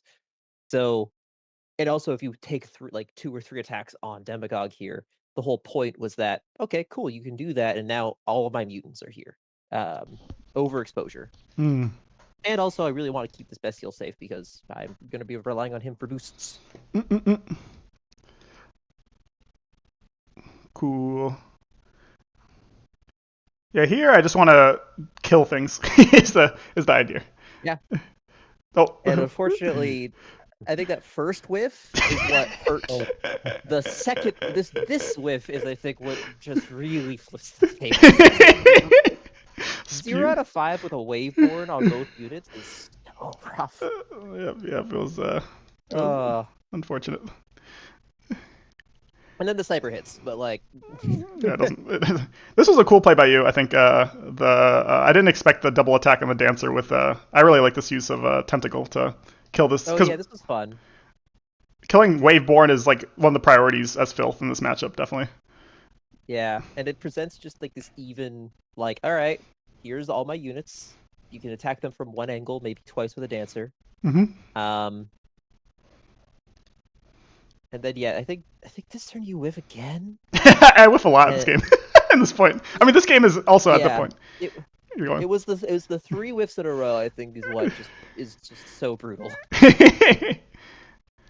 So you do the smart thing here where yeah, this gate actually I'm curious about your thoughts on this gate, Vexer, because I thought that I can see both cases. So I think this definitely closes me in, which is a good thing, but at the same time it also gives me an aisle. So it's an interesting gate. I'm not sure what to think about it yet. Isle Vected. Aisle Vector, true. Yeah, like in there, you were able to do the dancer and then Rokomoko attack to anything that comes through the aisle. So yeah, I mean, hard to tell. We will need to look at the other side. It seems to like you're in trouble there because now all of that side is lost and you don't have a lot of space.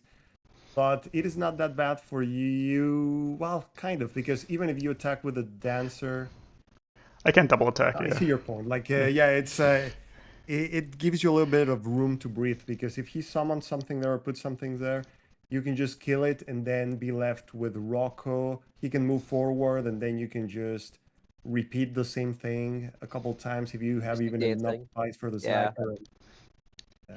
So my goal, just to explain my thoughts here, Mhm. was I wanted to approach while also being safe and clogging your position. So my thought was, this play lets me take 5 melee and then collect, even if I whiff, which I did, which is fine, collect that left gate. I'm trying to essentially corner you here. Is this play lets me kill your left gate, which opens up my gate and forces you to this right side of the board.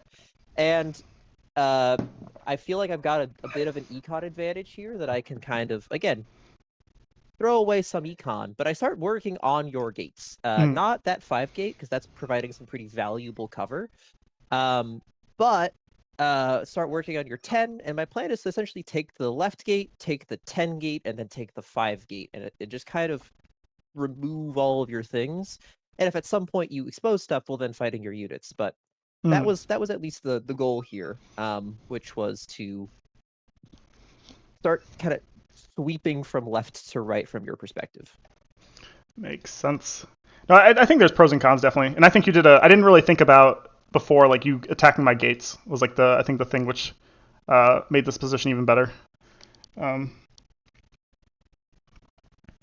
so yeah, just doing dancer stuff, trying to leverage Roko's life here. Yep. Here I just go, well, okay, I'm just gonna kill this gate, and now again, the Bestial can be attacked from one flank unless and the dancer's in the way to where like you can't get multiple attacks here unless you do a weird plunge thing. Mhm. So I'm okay with the 3 to 3 range. You don't get it, that's fine. Here I forget. Oh yeah, I wanted to get the boost from Bestial, and I think I popped the second volatile flash or something like Yeah, that. I on the forgot. bestial. Yeah. I think you do horror. Yeah, That's right. yeah. Though there is a thing here of I do run out of boosts, and this is the cost of that 7 magic bluff is that I end up with an excess of magic and not enough mutants at the end of this game, Mm. which hurts my economy, but at the same time I got like, indirect benefit from the bluff, basically, is my thought. So not having the best steal down anymore to start killing things, I do kind of lock myself out of boosts here a bit unintentionally. And I think I have like 1 mutant left in my hand or something. I forgot what it was, but like I have a bunch of cultists, Cultist here. that's right. Mm. So like I will get boosts to get stuff later, I guess is my point, but I don't have enough boosts if once they're even with everything dying to actually mutate everything that I play. So it's a weird like this is the cost, and Bestial Mutant being the thing that dies is kind of the issue there, I guess. Mm. Yeah, here is just I'm just trying to position around. I think at this point you don't have the boost yet, but at some point I start trying to position around. Uh, or I'm not even sure if you played Wing Mutant. Oh, you did play Wing Mutant. Yeah, Yeah. position around winged. So, but Here I'm just like, right, we're just gonna like you we're just gonna keep working on your units and keep working on your gates.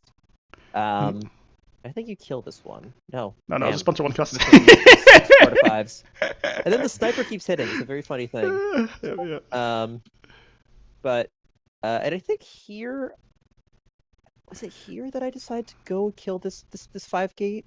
Yep, and you That's whiff. right. I decided that your gates are low enough now Mm-hmm. that I'm okay if Demagogue takes this hit. So I'm just going to essentially try to threaten you not having like my thought was, okay, you can kill this anointed and maybe kill the spew, Hmm. uh, and get a bunch of magic, but if you just don't have gates, I thought you'd also discarded one at this point to summon anything, then it's fine. So my plan was to just kill this gate, this 4 gate with a combination of Demagogue and Tentacle next turn. Yep, I think that was the right play. So here I But he finally plays kill a Eden. unit. I think this is like 7 turns of me not killing anything. Finally, something dies. Yeah, all the 1 HPs. Rough.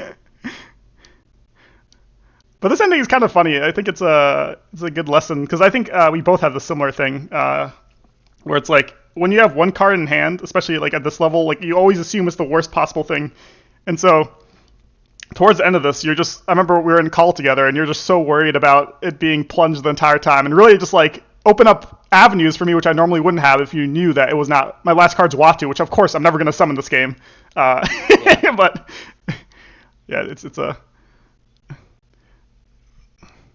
funny time. So here I'm able to. So this is actually strangely with the right dice actually semi-winnable for me, just because I mean you do get up to 4 boosts again, so it becomes back to unwinnable, but somehow I'll Vic it just Dancer plus Roko, just such a especially with Waveborn, it's such a crazy combo that you I think know. here I would have normally gone for like a Bestial on that Dancer or something, but I think that there was something that I forgot what it was, but there was something that I like with Plunge that I didn't like, so I wanted this position instead. Hmm. Um, and was like, okay, I can't die here. And again, if Demagogue gets really low, it is okay because it means that other things aren't dying. But so that's I think where we're kind of at. Also, I think here, like, if you could, there's things that I was worried about you could summon, but it kind of clogs your gate that's remaining. Hmm. And also we begin the process of just killing our own stuff. So here I was like, well, you can hit me with Roko, and that's about it. So Hmm. we're just gonna go over here. And for doing anything, I wanted to kill your gate first. That Hmm. was my thought. Because I was like, all right, I was gonna eliminate possibilities because I think I have enough that I don't need to like. I can effectively, worry a little bit about here about uh. You only have 1 card, so the possibilities are low. I guess is my point.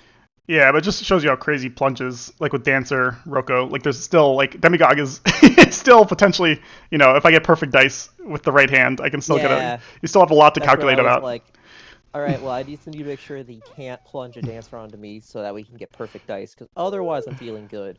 Here, what was the reason why I decided to go for this? There was a reason. I Was it just think. that Go on. it might have just been it was live, and I was like, all right, let's end this one. I think it might have been something. There was something else that I was like, this is the time now. If I whiff and you have perfect dice, I think I'm okay with losing this one or something. Mm-mm-mm. Yeah, live games definitely. I think it's especially when you've been thinking so hard, and we still have one more game to go after this. So Yeah, it's and also like the chances are like in the like low percentages. Like the 1-2% that not you don't kill me, and then I also hit perfect dice afterwards. Um, yeah. Also, I like can kill this gate so that way nothing's gonna be surprising is gonna be summoned. And even if I don't kill the gate, then I'm pretty sure whatever you summon over there can't do anything to me anyway. So like it was like all right, he basically just needs perfect dice after I whiff, so it's fine. mm-mm. Wait, Sheriff, did you say live games are hard? Like, were you guys playing this live? Oh yeah, we played the latter half, the majority of this game, and the latter half of the Mountain Vargrith versus Sand Goblins game live. We Oh, said, hey, you got it. want? I messaged him was like, hey, you wanna just finish this out? Because I think you were also getting low time. Mm. I didn't want that to like. I know with your schedule that it kind of like. It I was didn't very want the nice. finals Mm. to be like you panicking, being like, I need to Yeah. finish this game in 15 hours. So let's just get this out of the way. Yeah, No. like you guys after 6 weeks of grinding, you were like, let's just get over with this. Let's just finish it. Exactly. Yeah. Exactly. No, it was very fun. I highly recommend other people. I think it also like takes away the because like when there's anonymity. Look, I knew Exile from before, but it is very nice. Like when you take away the anonymity and realize, at the end of the day, we're both competing for a $90 gift card versus a $50 gift card. And the time, I mean, Yeah. the fun thing is of course the medal, like the gold one. You can show Yeah, the that gold medal. the gold medals, but look, Exile is an amazing player, and also just it's fun to play live. You know, you can shit talk a little bit, you can play a little bit of poker, you can bluff to each other. You know, bluffing that my last card is plunge instead of Watu. You know, it was a fun time. Yeah, you just like you're like I can't say. You're just like I don't know. Maybe it is. Maybe it isn't. At the end of the game, I'm like, was lying to me that whole time. I was talking about. I was like literally talking to Shares like if it's plunge, you could do this and this and this, and I was like, oh shit.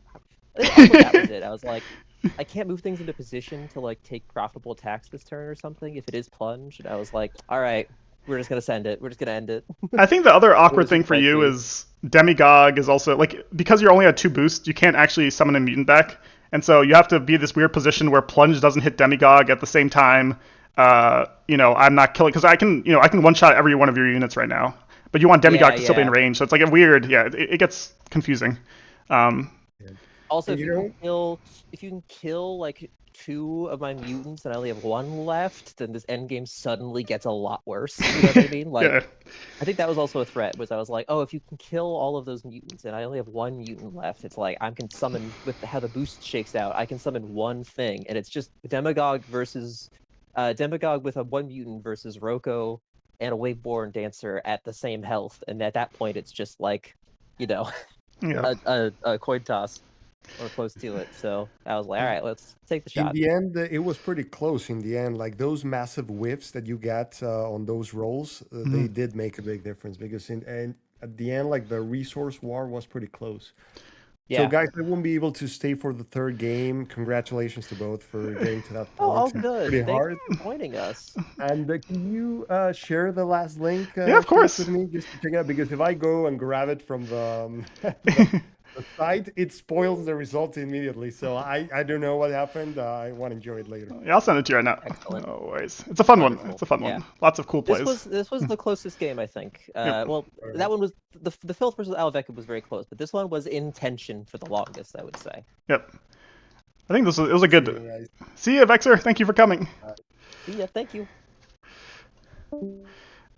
Alrighty. Last one. Last one. So this is it's an interesting matchup. I think it Hmm. is definitely look, I think overall Sangams are the stronger deck. They have more tools. Hmm? That said, Isle Vikid have some of the like let's say it this way, like what's the best way? Like one of the reasons why, for example, I put Isle Vikid sorry, not Isle Vikid, Mount Vargath as an A tier faction, not an S tier faction, is that the one they can beat every single deck in the game, and they have the tools to beat every single deck in the game. That said, their toolbox is not as like they have like they're more tempo related. Let's say that way. Like you do have to win on tempo, especially against the top tier factions to win the game. You can't like for example, you have some events which are some of the most powerful in the game. You know you have ramming advance. You have some amazing champions like Torridon. You have what's that event called? Martial Forces. Um, Hmm. so you have a bunch of different tools which are amazing for the turns they're played. But the advantage that Sand Goblins has, they have events which last forever. They have turret. They have they have Yeah. They're uh, so good. Underrated card. Just 100%. two specials adding on to everything. Turns out very strong. Similar to snipers, I would say, actually. Guild snipers from Wilkes, where it's like, oh, it's only two ranged. Like, yeah, but like you tack that on to an already good attack, and that attack becomes great. Mm.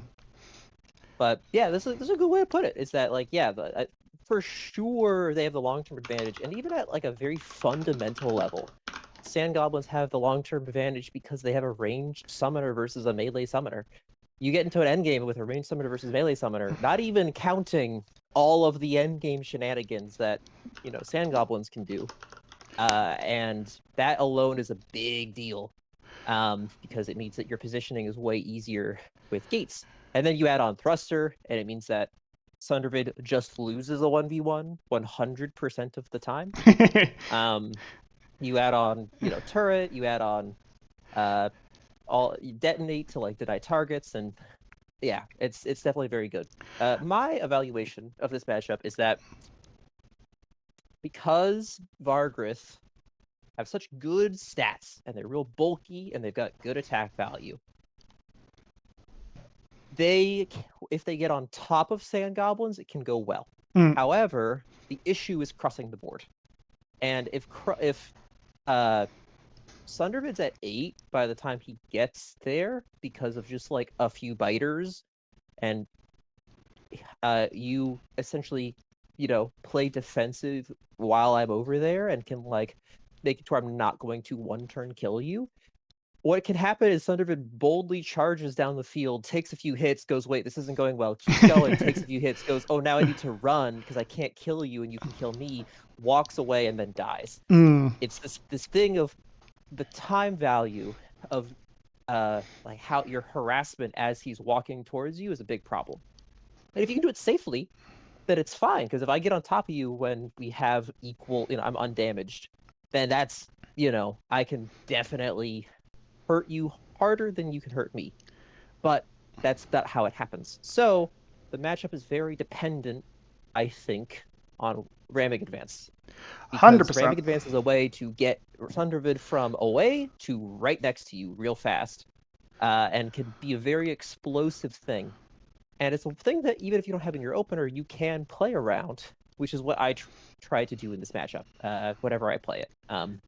It's playing around assembling a really strong like combo hand and playing very safe, taking minimal damage on Sundervid, burning a little bit of economy because it's okay, and essentially just using big threats.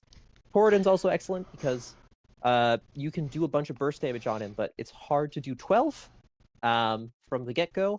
And if you do, it's hard to do 12 and not be in a position that I can then, murder you because you spent all that effort killing a champion and not killing the summoner. 100%. Yeah.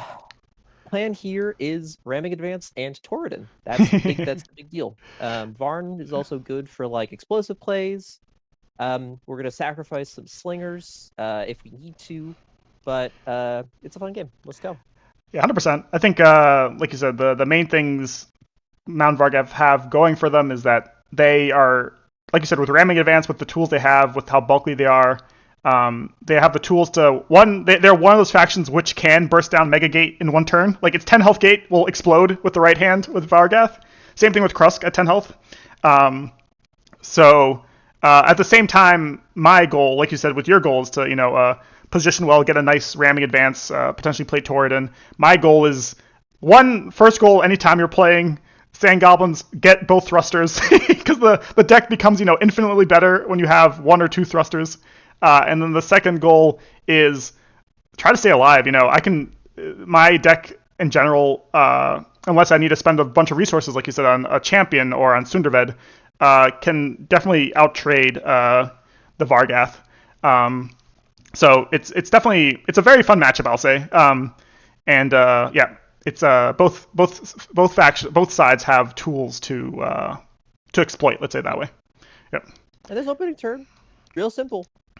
We just take a shot at this rider, and you can put a biter or a burn hot or rider to go in front of my 10. But you also have to hit. This is like already. It's essentially accepting. Hey, this boot is exposed. Mm-hmm. You have to hit the dice to kill him though, because if you don't, then I will shove whatever you put in front of my gate, kill that, and whatever something else. And it's already, I think, like a risk to go after it.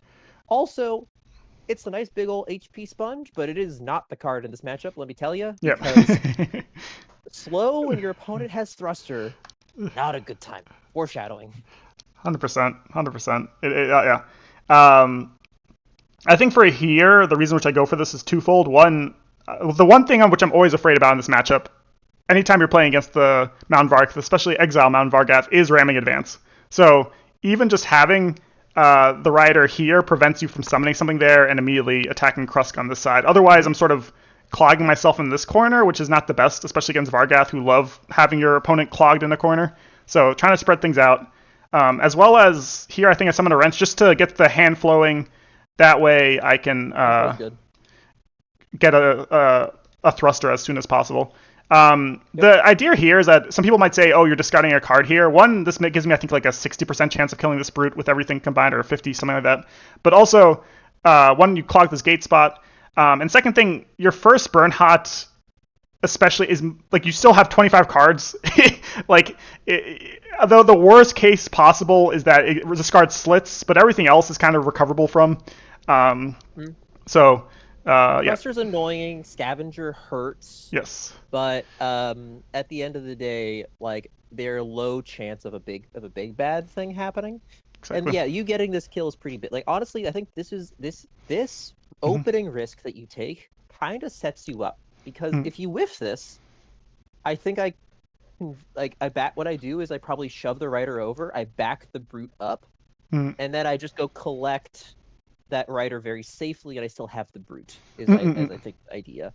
Um, but taking this risk just kind of sets you up to be like, all right, well, I've killed your brute. It worked out. And now you can kill the rider, but you have to expose something. So it's a trade, but you're getting exposure out of the deal. So it's a good, I think, opening play. One that I think both sides are happy about, Yep. interestingly. It's like all right, you burn hot, you lose your rider, I lose a brute. We're okay. Yeah. There's a few plays like that, which I You get think safety, you get safety and positioning, which is basically what you're trading the burn hot for. exactly yes. So it's good. Yep. Yep. So here, a few different plays, but this is the one that I like the most. Is just all right. We're gonna take 3 melee to hit 2, pretty consistent.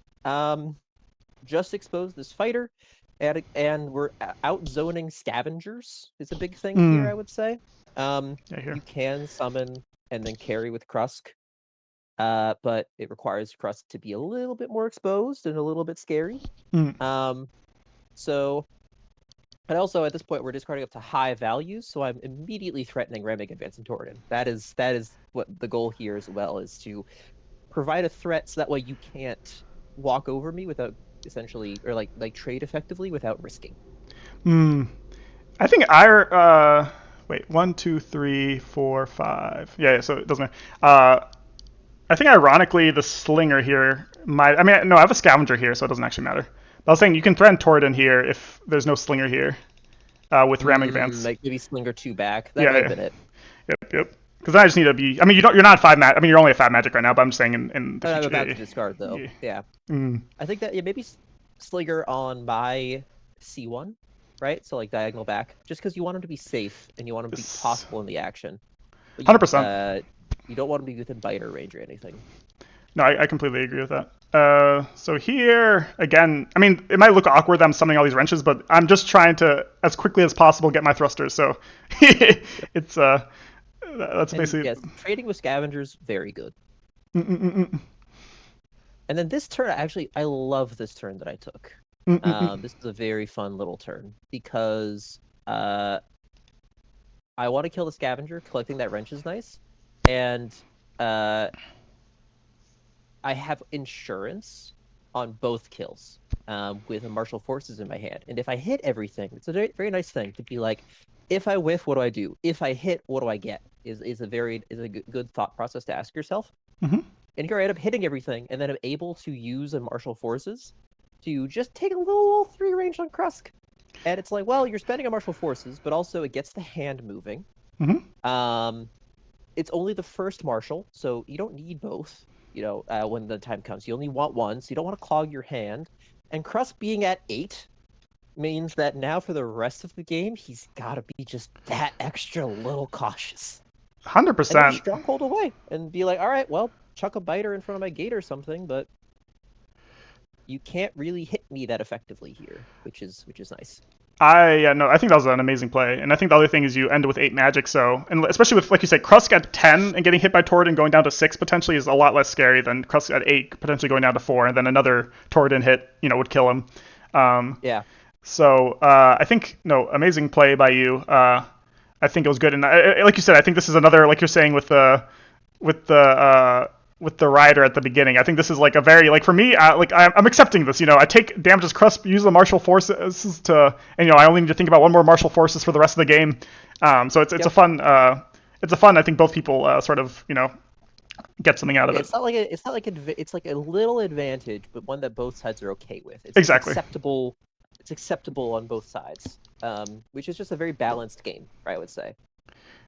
Yeah. So this turn, basically this entire game, my positioning is based around how much magic you have, martial forces. I mean, sorry, Torridon and ramming advance. I think I expose myself though here. I forget if this is the term. Yeah, I think that I think you do just a little bit. Yes, because I forget that Torridon can actually go through your own gate with the ramming. Yeah. So here, I think yeah.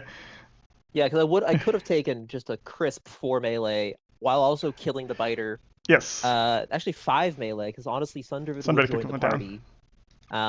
Also, there's a note on these gates is that this line that Sundervid is in is really where you want to be.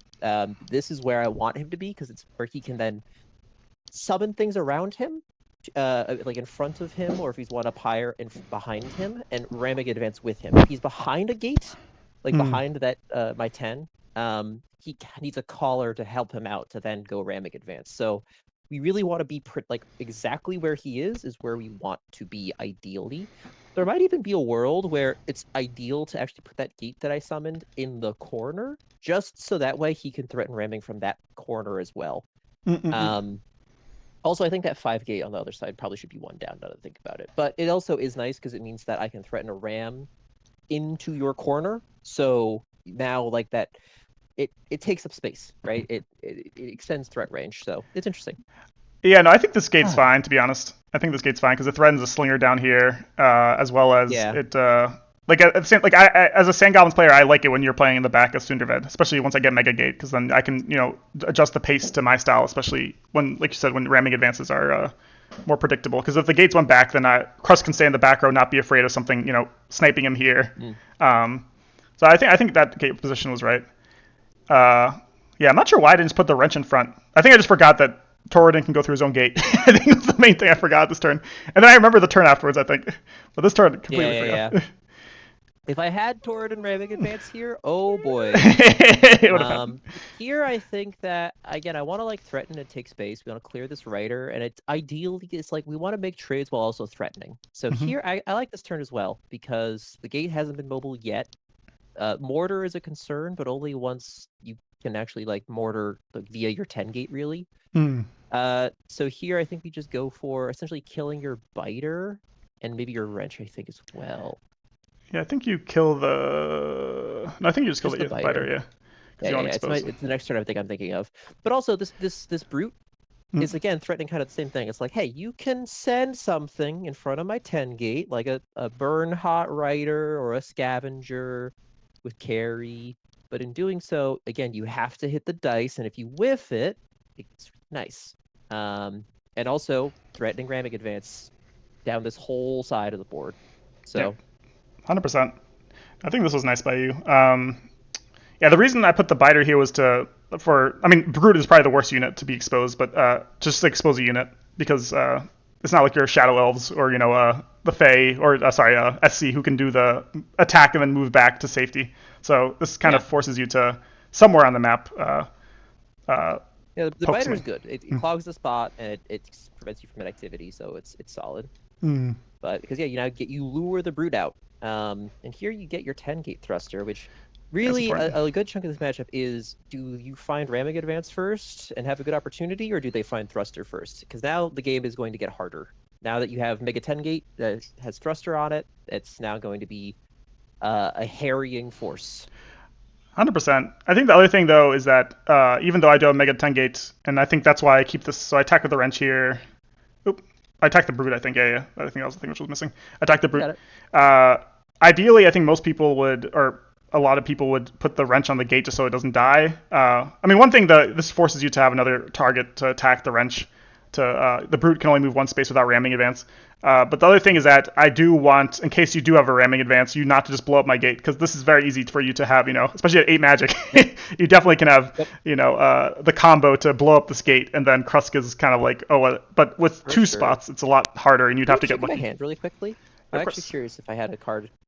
Uh, There is a world where I just don't really move, summon a slinger in front of my 10, and just poke your 10. Because mm, it's the same idea with poking Krusk there. It's like, all right, if this gate's at 8, now you have to be more careful with it. It's I think I forgot. I think we're entering into the time where we started playing live, which I think uh I feel like my play. I think there's I lost the thread a little bit in this part of the game. Just because there might be some more reserved plays, like just essentially sacrificing the slinger and saying, "Hey, you can kill it. It's fine." Like moving collar up 1, putting a slinger to the left of, or in this case, right of brute, and just poking the gate, being like, "All right, cool. Mm. You can come kill it. That's fine. Now you have to be cautious with your 10 gate." Yeah. But I think here I'd end up deciding to push up. Yep. I think you kill the wrench, keep your slinger safe. And the nice thing about this is that it's also not in motor range. I could only get the slinger and the brute.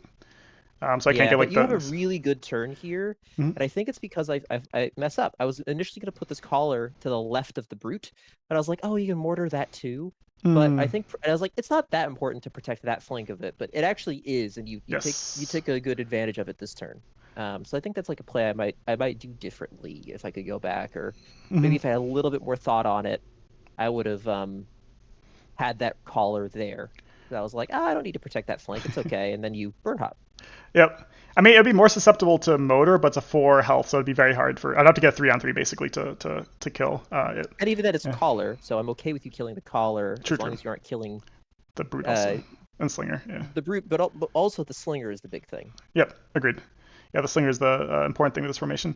So here I go Yeah, burn hot. Partially, I go burn hot 1 because it's of course to kill this brute. I get the flank open, but also because I drew the second thruster at this point. So I don't. I'm not. The only thing which I'm afraid of throwing out is mainly slits, but scavenger of course is sucky anytime, or a detonate is always bad. But mainly at this point, I have both thrusters. Two of my main win yeah, conditions are basically my Sand Goblins is now an S tier faction now that I have both thrusters.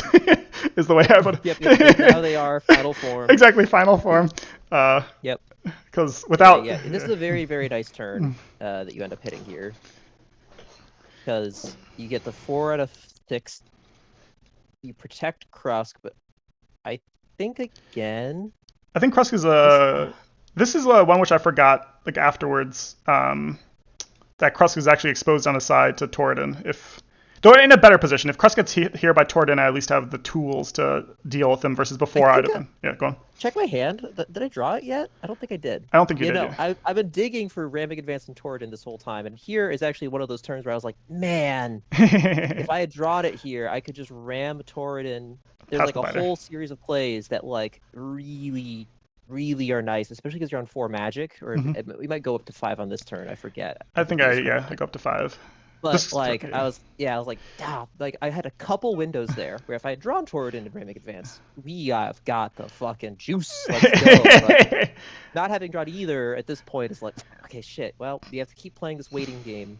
And I think this might be the turn where one of the turns where I go, I don't really love my options. Um, truth to be told, but I end up going for this. And now there's okay, so you pause real quick. Hmm?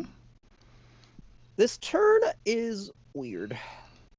I regret that slinger, and I had this whole thought process that happened where I went, this slinger is really good because I need to kill this scavenger, and 2 melee doesn't feel great on it because Hmm. it's 70% of the time, but hey, that doesn't happen 30% of the time. We don't want that. But I then went, oh well, he can build a Rust Rider right next to the slinger and then just kill it if he has one.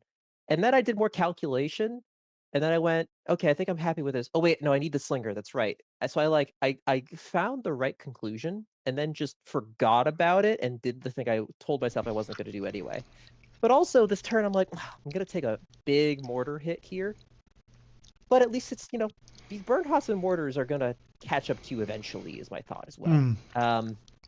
And I'm still biding time to find Torridon and ramming advance is kind of where I'm at here. So that's what I decide to go for is I'm like, all right, we're gonna take a 5 out of 5 melee. We're not gonna expose Sundervid. Might have been worth it to expose him, in all honesty, but I think you having 5 magic meant that it's not an option because if you have silts, which you're about, I would say, 2/3 chance to have silts at this point in the game, maybe a little bit less, probably closer to 50-50 because you've done some burn hots and you could have hit it earlier. But if you have silts, then it's just a very easy Sundervid dies because if he's where that collar is, he's just gone. So I'm like, all right, well, we're gonna take 5 out of 5 melee and 2 to 2. But if we whiff, we'll use the slinger, and I ended up not needing the slinger, and honestly, I think it cost me quite a bit as we go into this later half of the game. Yeah. I mean, it's one of those things where it's like, I understand, like, I definitely understand your reasoning. And also, like, look, my rider could have whiffed on the slinger, and in which case I also True. look, so there's pros. I don't think it's as bad of a mistake as you think it is. I think it's, the dice worked out a certain way where it was unnecessary, but if the If it scavenger, hadn't, it yeah, would have been very important to kill it. So exactly. yeah, this is fair. I Also think because it'd been maybe free. there Yeah. might have been a thing of like just using the fighter to kill the scav and just accepting 2 out of 3 melee and like just chipping the rider or something. Because I'm not. Mm. It's a weird turn where I still want to threaten ramming advance, which is also what this does. Is it's like, hey, Sundervid is active. He's got the ability to ram at your stuff. But I think the thing that I forgot here is that if you push forward, I can't even actually ram at your gate, which is what you do. So I think there was a little. It's a turn that I would clean up, I suppose, if I could. Mm-mm. Yeah, I see. It can definitely be optimized a little bit more. That's your point. Yeah. And also here we don't hit the 5 out of 5, which is fine. I think we roll pretty low on it. 3 to 5 is okay. But like that biter just trading for this A fighter fighter. while also like it's yeah, like this is why I'm like, yeah, it's just this turn I just lost a bit of value, honestly. Um and then this was a weird thing. So I think I Mm-hmm. want to say if you finish the turn, go. I think you sold the mortar to go through. There you go. So I think if you go to my hand, I think I finally drew it. Yep. Finally drew toward and ramming advance. Mm-hmm. And I have the option to ram onto Krusk. The Yes. issue is that I actually can't ram 5 melee on Krusk because Sundervid would have to go in front of the 10 and Torridon can't go through Sundervid. Yep. So at most it's 4. And you have 5 magic. And I evaluated that if you just take Krusk and you move him 2 to my left and Mm-hmm. just surround yourself, like if Torridon's there, you just move Krusk away, Mm-hmm. right? Surround yourself a little bit and hit Torridon a bunch. It might be worth it. It might be. But it's scary because you can dump a lot of damage with Silts if you have it, and also just a lot of damage with Burn Hot Riders. Mm-hmm. And like mortar and turret and all of that stuff, right? Maybe even if you have like a detonate and you just detonate your gate after like loading a wrench on it, that's more damage. So like you can blow up Torridon, and really he's kind of going alone because what else am I doing this turn? Not a lot, truth to be told. Thunderbird has to go kill the biter, I guess.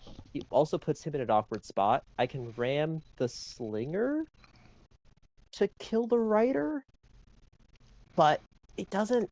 It's not the right opportunity, I think, which is why I ultimately decide to not play it. But then the question becomes, okay, if I don't do it here, what do I do? And this turn again, it's pretty anemic, is what this turn is, and it's very telegraphed. Backing Sundervid up is a very telegraphed play. But I basically said I want to ram maybe this gate, and if this thing happens, and it's an awkward spot because we finally drew the thing, but we drew it at a time where it's like it's not really you don't really have the right opportunity. Maybe what's correct here is like how do you say just leaving Sundervid where he is, putting the collar one to the left and the other collar right in front of your 10 gate. Um, and just taking a 2 and a 1 on the biter and a 2 and a 2 on the other rider. Mm. But I think there was things where I was like, I think you could put like if I leave Sundervid there, I think there might have been ways you could have like put a biter behind him or something weird. I forget exactly how it all worked out, but I was like, it feels too exposed, I guess. Was where I kind of came up to with it. So I ultimately decided not to, and maybe it's a missed opportunity, but it's close. No, I'm happy it worked out. I think it's similar to like I think I was actively at this point trying to bait slits, and I think also one of the reasons that I left Krusk, like I went for this play the turn before, was because I'm like, oh, Sundervet is blocking, this, so you'd have to do this awkward thing, Sundervet to the side, like you said, Torridon here, and Yeah, then Especially like, look, this is a play which probably wouldn't work against a worse player, but just the threat of slits is important sometimes. And also, I think I could have drawn him at some. I think I drew 2 cards or Oh something like yeah. that. I mean, like it's Yep, pretty likely that you've drawn silts at this point in the game. So, yep. it's probably close to like 50, probably like about 60%. I'll truth to be told. So Mm. like, it's like okay, well, here we are. We're gonna take this really awkward turn and just kind of threaten and see how that goes. Yeah. Then this turn is actually, I think, one of the 2 turns which I'm most proud of this game, just because uh, I just made sure that your next turn was super awkward, even with Torridon.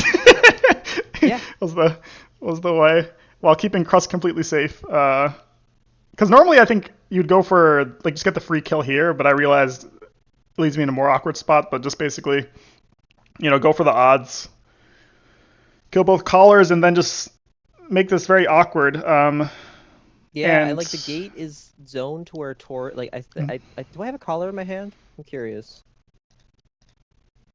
no. No, I don't. I had to discard them early. So if I had a collar, there's a world where I could try to take a bunch of dice on this 10 gate, but I don't even have that, and you've zoned Sundervid out of being able to hit the 10. So I spent a while playing live on this turn, and ultimately I decided that I just kind of have to go, even though it's not good. And specifically though, we have to go uh and kind of play a weird econ game where we use Torridon as a big beat stick that then just goes and collects all your small little guys, is I guess the idea. Mm, So ultimately I think I'm pretty happy with this turn. yeah, Um, I think it's good. because it puts Torridon in this weird spot where it's like, well, you can kill him, but like your gate's kind of clogged, so silts can't really get easy access, and like even if you have silts, and there's a dinosaur in your back row, and you have to deal with that. Yeah, the most frustrating thing about this is that it can go through Krusk. Like, if Yep. that didn't exist, then these turns would be a lot easier. So I have to. I don't like, as you can see from my hand, I don't have the hand, especially because this gate only has one wrench rat underneath it, Yeah. so there's no sort of plays there. Um, so I think here, yeah, I just go for the scavenger, double hit with the thing, and then just start trying to chip away at Torridon while keeping Krusk as safe as possible. Yep. uh, Still is very dangerous here, especially if you have another ramming advance and start, clogging this gate spot. The good thing about Sand Goblins, I guess, especially if I get this, is that I can always build on the side, unlike other decks, which Yeah. would have to summon a unit. Um, The flexibility is huge. And like, yeah, also like these sand scavenger hits, I think were like a big thing because if they whiff, the game goes so differently. 100%. 100%. Yeah, Because I no, think the. you hit like 3 of them throughout the game, I want to say, and like there was always like, ah, man, that's just that econ advantage that they give you is crazy. But you do roll low on Torrid in here. So this turn is actually the turn I think. No, it's the next one. I'm happy with this turn. This turn we use the fighter as a shield to collect the scavenger. Um, and we just put this rider low to where I can kill him with a trample. Yep. Pretty simple. All things considered. It's this next turn that I don't like of mine. So this turn is just basically just keep poking at Torridon. Keep Crust safe, keep poking at Torridon. Uh, and then try to get the magic from this gate, which the rider keeps missing on, sad. Yeah, Torridon's got. I've gotten some good luck here with Torridon being low, or like you rolled like below average on him. So this turn, I have the other Ramming Advance, and I end up deciding to play it. But I think it's the wrong call. I think it's honestly probably my biggest mistake this game is that I decide, you know what, I have Varn in my hand. I can go for who's playing another champion, and yeah, I'm not hitting Krusk, but I'm just killing. I can kill like 4 units this turn, or not kill, but kill 3 and like chip that rider. And my plan was, well, since he whiffed on that gate, I have Stronghold. So if you want to play the turn, I can then talk about it, I guess, because it's probably easier to follow. Um, I ram through his units, ram this fighter to go hit this rider, ram Sundervid to go kill this biter. And the plan here is, well, fuck it, we can pivot, I guess, into econ. The issue is that it's second ramming advance. If this was first ramming advance, this is okay.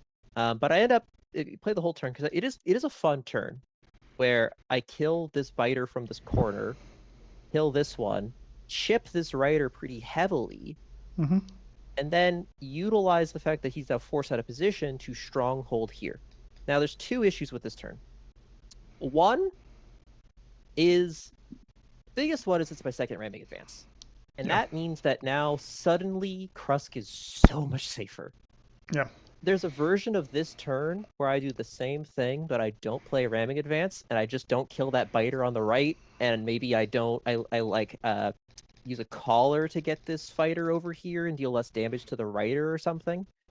Mm-hmm. That I think is a lot better because it means that I'm so much safer. Sorry, not safer. I have so much more of a threat while also not really compromising all that much, while keeping that ramming advance.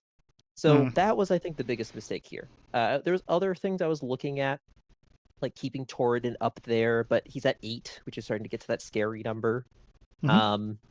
But I think just trampling one of these guys, using the other Torridon to kill the other, and then sending like a that fighter over there to go like hit this rider out of the way and then strongholding is good.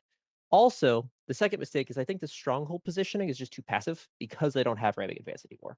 Mm. So when I stronghold, I was debating like leaving the fighter and strongholding Sundervid where the fighter would go. If you just want to play through, it's fine. And being a bit more Here. aggressive, but I was like, he's like a little exposed. Like Crust can hit it with like range and then thrust away. But I think that that's what I need because I actually end up taking inactivity on the following turn, not as a spoiler, because to essentially get to the same position. So like fighter 1 up and Sundervid where fighter is effectively was my thought. But this is another very good turn of yours, I will say, I'm happy with because this one. you just chunk the dino for a little 2 melee, and then deny targets. And I would go, oh well, shit. I guess I'm just gonna go back to the position I could have taken last turn, which is pretty bad. Also, I think that even so, I think it would have been way better for me to like, at this point in the game, I had a play where we play Varn, move him in front of the fighter, and then use form up to put Torridon in front of the following space, and then just yeet him down to Krusk. And it basically assumes that Torridon's gonna die. But I think that would have been better because getting 3 melee on Krusk and putting him down to 5, and then Varn's also there, so it's like there's 13 HP of champion in front of you that you have to kill. Yep. And killing one of them means that you might, you're exposing something. So I think that was the play here. But instead, I take again this turn where I just think I lost the thread here in this last half of the game. Yeah, no, I think definitely the fighter in front would have been good. I mean, it just gets at this point. To be honest, I think it's hard as MV just because I was very lucky with what my last couple cards are. Like Slit, Scavenger, Detonate is Yeah, I kind think of you had all 4 scavengers, yes. silts, 2 thrusters, 2 detonates, despite burn hotting and mortaring like 4 or 5 times. Like Yeah, it was a good draw order for sure. yeah. I think it was So I basically I think it was somewhere there. But yeah. So this one, like you said, I'm happy with. Also the gate up. I think I took a little bit of time on this. I think it's important. It's a good play. Guys. And the reason I think Cole and Joe were sort of talking about, like why doesn't Exile just attack the gate? The reason why is because whatever unit is going to be attacking this gate or attacking this gate is going to probably die next turn, and then you just waste a unit basically on, especially at 4 cards. Kill it, yeah. Yeah. Like it's. I think one thing that macro I think would have been nice to do differently this game is have like 1 or 2 slingers hit your gate. The gate, yeah. At some point, because if the gate is like at 7, that's so much better. Because I can just ram and destroy it, and then that not only costs you your Mega Gate, takes some damage back in the process, but it might cost you the ability to summon for a turn. It also just costs you like 5 magic, that you can of cards that that's a thing that I think is easy to forget. The transition that Sand Goblins can make from like into endgame is absurd. So you just have a detonate. You just detonate your gate, get all those cards back, discard everything you don't need, and then play Sparks. All the upgrades on him, and it's like that's a brutal transition into endgame. Like it's just chef's kiss on both the play style and just the design of it. It just works out so elegantly. Yeah, so Sangams are crazy. So here comes, let's This basically. is very good turn. Super solid because you have good odds on Torridon, and Silts is in a really awkward spot. Also, I think that Yep. Torridon shouldn't have been in the one in front of the gate. If I was doing the play that I made, it should have been the fighter, because if he's more towards the center, he can get chipped more, but anything that hits him is going to have to be more exposed. So like it's oddly the weird thing in that sense. Yep. 100%. 100%. But this is a fun turn. Yeah, this was a sick turn by This you. was a I this was was, a very fun turn. Try to kill Silts as most consistently as I can was the goal. oops, sorry. Because she needs to die, otherwise I just lose. Yeah, I didn't actually think this would happen. I was thinking this gate in front of me, or like I thought you'd have to go for a 7 for 7 was what my thought. So it's really cool that you came up with this play, because I thought this gate. One of the reasons which I went for this play is because I thought, oh, this gate is actually preventing him from getting 3 attacks on Silts. But yeah, sick play by you. This was missed by the broadcast, but I think this was Yeah, they very were creative. talking about like fucking Pluto. they were talking about like something really inane. I was like, y'all missed the fucking sixth play, man. Because it would have been really useful. I would love to kill that biter. It would be so good to kill that biter. 100%. But again, 100%. it's insurance. It's like if I hit 7 for 7, awesome. I now kill the biter. And Mm-hmm. if I don't hit 7 for 7, at least Silts is dying. That's the goal.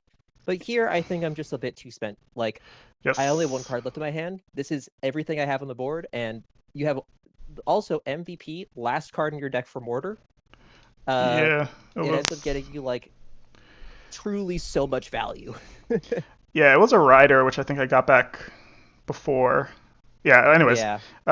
it was like one card here was really nice. Also, having a wrench was very nice here, because I can get just a lot of value from the biter. So like you said, if you got the 7 for 7, that would have prevented this play, because the biter would have most likely died also. Oh, yeah. So it's Yep. just get lots of value with just the SG stuff, and then just get a pick at Yep. Varn. You hit pretty good dice here on Varn too, so Varn takes a bunch, and then you get this mortar shot. Like Varn's at 3, Sundervid's at 8, and like I have nothing left. And at this point, I think the game, with you having a detonate left, if you didn't have a detonate, Yep. that was a thought I had. I was like, he doesn't have detonate. He can't sparks. Mm. So it's just gonna be like I'm like I have to kind of march towards him. I just don't have anything left for safety. Mm. Also, I only had 1 magic at this point. If I had 2, I could have used Varn to help get the brute that's left in my hand back into action. Yes. But it's just like 1 magic shy is literally all it is. Mm. So again, if I had killed that biter, then even if we got to a similar position, we would have had the ability to like use this brute to like, that's left. But I basically just have to hope you don't have things left in hand, and you've got great endgame units. A scavenger to Yeah, get probably the back best. sparks and a detonate is oof. This was a funny. So I think this turn is actually. So basically, the way the dice roll, it doesn't show it there, but basically the dice roll, it's like literally like one. The first one is squiggly, and then the last 2. So I was like, oh shit, I'm gonna miss on this, and then I'm gonna lose. When the roll is coming down, like the order of the dice, I was like, oh, Scavenger's gonna whiff. I'm gonna whiff, and then I'm gonna lose. But luckily, Scavenger. Yeah, scavenger does whiff there. If you miss the 3 out of 5 melee, then like You're in a good spot. Yeah, then I'm kind of. yeah, it's actually not that bad. Yeah.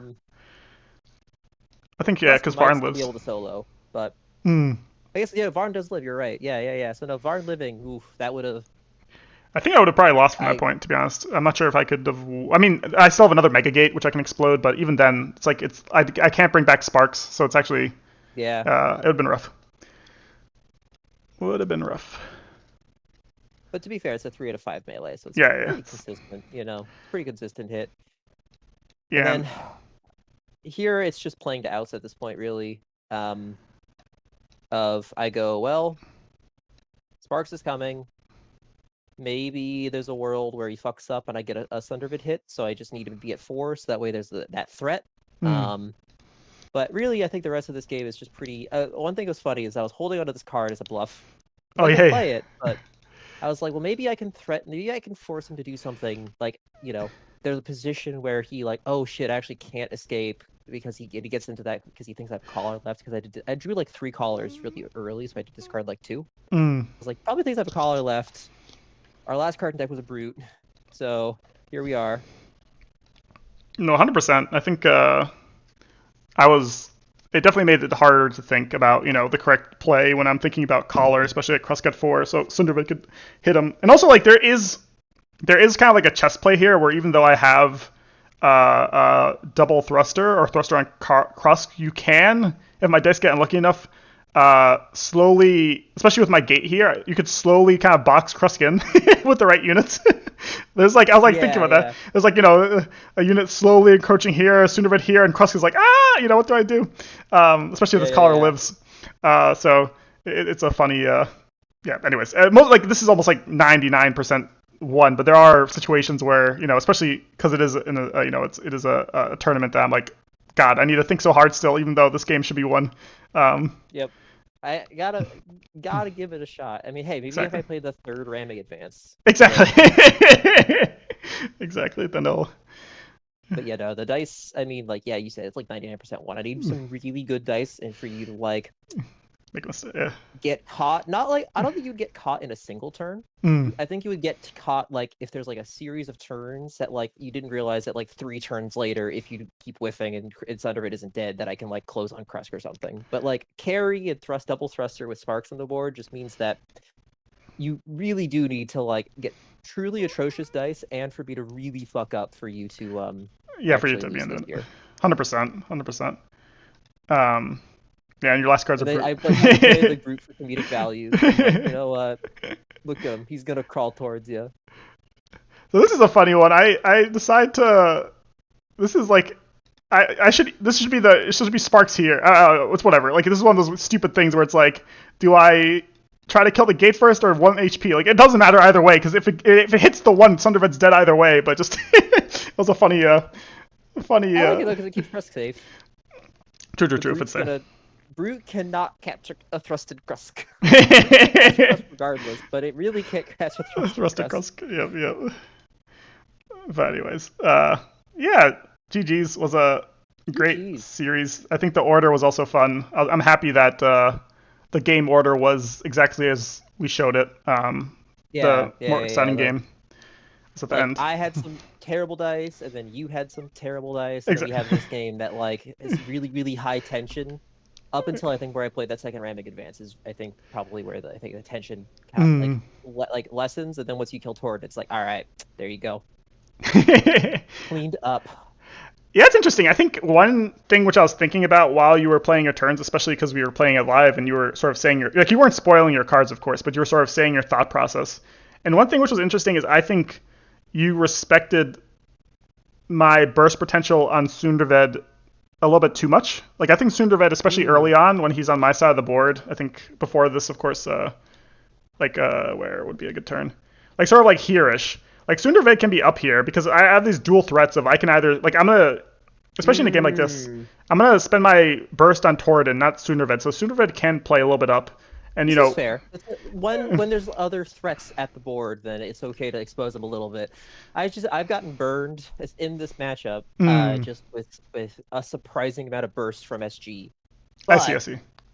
I think that I think that there is some truth to if there is another threat on the board that's really, really pressing. Mm, Especially if I have like a stronghold or something, because if Sundervid goes down to like 3 or something, but that means that Torridon gets like 2 turns of being unchecked, yep. then if I could stronghold away, it can be worth it, I suppose, is I guess the point. Yeah, Especially exactly. like in this end game spot. So I could see it, but it's just still like, man, you could just burn hot a writer, chuck a scavenger and Sylphs in my face, and I can take 9 melee on Sundervid, and there's a Mm, chance I just die, yeah, you yeah. know? Yeah, So no, it's a tough one.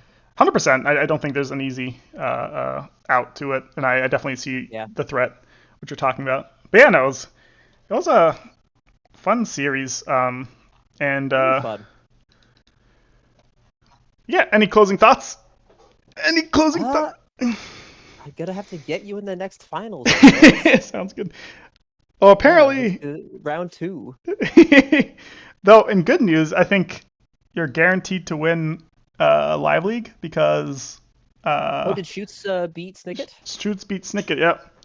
Oh shit. So Okay, so I have one live league then. Let's go. so All right, congratulations. I'll give you the win on this one, Sherry. You played very, very well.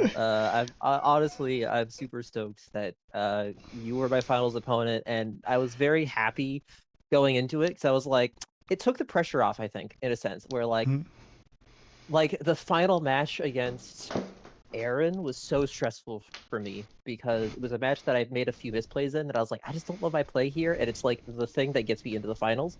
But almost getting into the finals was less stressful than the final pool. So I was like, listen, we're gonna play some games. If I lose, Sharaz wins, and that's fucking awesome. And if I win, that's awesome. So like, I'm okay with either outcome. You know, the one thing that I was worried about was like not playing well, and you know, I've been talking about plays that I would do differently in each of the games. Um, like two or three in the Shimmersy Fae game. Honestly, like maybe one or two in the end game of the Filth game, and like a handful in this one. But like it's acceptable for me. I'm like, you know what? Can't play perfect. Hindsight 2020. And I think I put on you know, put on some good games. It wasn't you know, I didn't like blunder anything crazy or have like get trounced or something. So the result I'm happy with. It was good. No, I completely agree, Exile. Like you said, I was very happy to face you in the finals. Also because like it's one of look, I know I can talk to you. It's always fun to interact, and I know that we would have a fun time playing the games and also afterwards Yeah. discussing. And look, if you won, that'd be incredible. I had to win just because I can't. We can't. The old guard cannot let someone who's only been in the game for 6 months win the PhD tournament. um, Listen, I had to give you a run for the money, you know? yep. No, but uh, no, like I said, I'm sure you'll be back here at some point. Sometimes it does take, like you said, like we talked about earlier, like the randomness of the final two groups sometimes makes it so it takes some time to make it back. But I'm sure you will. And also, if you if you put IV and other very strong deck factions, like that's the scariest thing right now that you're learning IV. Like that's a like it's wizard time. yep.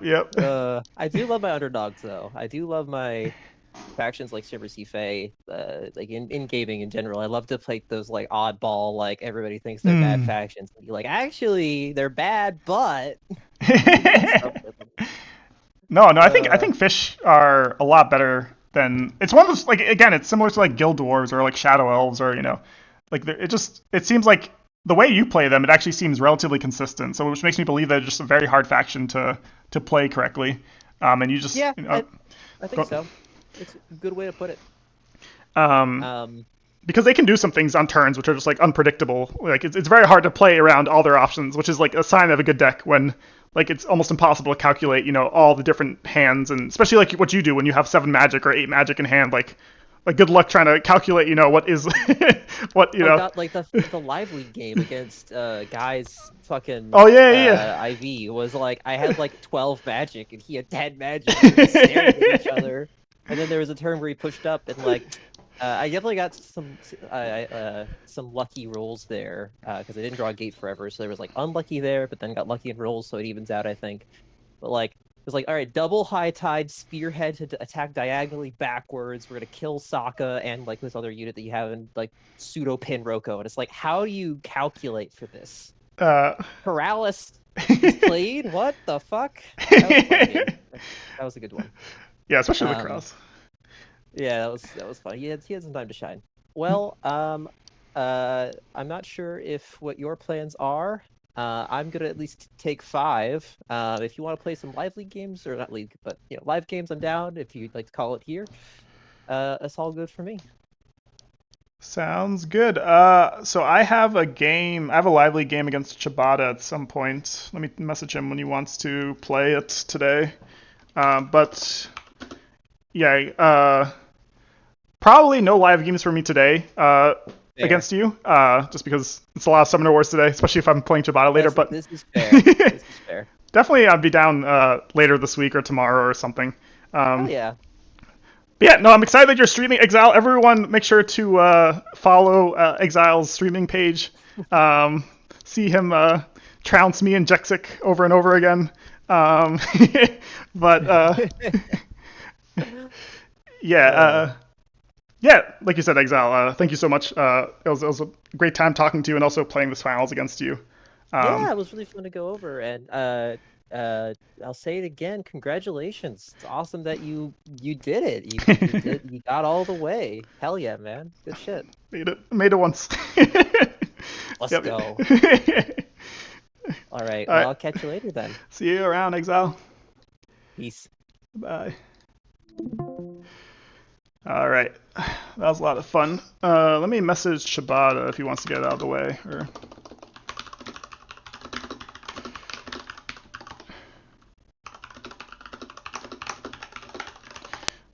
cool. Unofficial rematch. We had an unofficial rematch last night, and Exile gave me a spanking. Um, oh yeah, true. We'll both be in Div 1 next season. I think it's I have an honor match versus Chibata. Congratulations.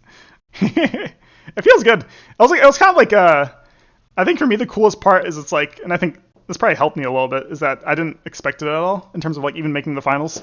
Um, I think like I said earlier, it's just a lot of like, choosing the right factions, getting the right matchup, not playing into SC at all probably helped me a lot. And then dice rolls, of course, help. And I think also just like one thing which really helped me is like not getting as tilted as I used to by bad dice. I think in the past, I remember a game versus Stuffy. I was playing Sand Goblins versus his Breakers, and he got like a 10 out of 10 range dice to explode my gate, my 10 health gate, my Mega Gate, and then I proceeded to like lose the match horribly, even though I probably still had some chances. So just like taking a step back after bad dice and just realizing, hey, it's a dice game. Helped a lot. And also, I think the other thing which helped me is just taking a break from Summoner Wars. I took like last year, probably like 3-4 months off, and I think coming back, having a fresh head, and also like similar to like I was talking to Shoots about this earlier, like with sports sometimes, it's easy to get into like cycles, and taking a step back and then coming back helps you break out of those bad habits. And also, as much as it pains to me to say this, because Bean I know is a Phoenix Elves enjoyer, playing Phoenix Elves I think helped me a lot. Just relearning how to keep my summoner safe I think helped. But yeah, no, great games by Exile. Super excited to follow his future. And yes, so Chibata has not replied back yet. I'll probably when we stream, I'll probably stream later today. Our live match against each other. It'll be Tundra Orcs versus Savannah Elves for the pride of winning Div 2. And then yeah, I need to think about which faction I bring to Live League next season. I'm thinking about bringing the Frogs. I'm trying to learn Frogs right now. I think factions where I really want to learn are Frogs are probably the most exciting faction for me to learn currently. And then the other faction which is kind of exciting for me currently is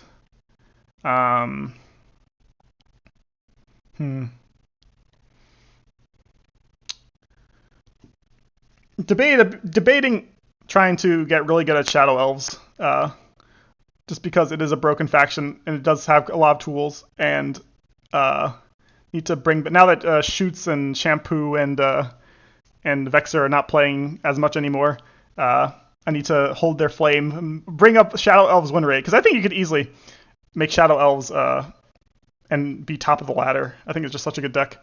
And then last thing, which I'm thinking about doing potentially on stream, though I'm not sure how I would do it, would be maybe try to get to top 10 overall, or at least top 1 Storm Goblins, as well as some guides, of course. I want to do a Storm Goblins guide. I know Exile says he's interested in doing like a Fey guide at some point. And I think another cool challenge would be like top 10 overall, or top like in the top 20 overall with no factions in the top 10. So just have to play like a diverse amount of factions. So just play every single faction in the game, and then still try to get top 10 or top. Yeah, I think that'd be a fun challenge, something like that. But yeah, no. Thanks everyone for coming. I'll keep you guys updated. Okay, slow down there, champ. Everything's gone to my head, Torgrada. My head too big. Nah,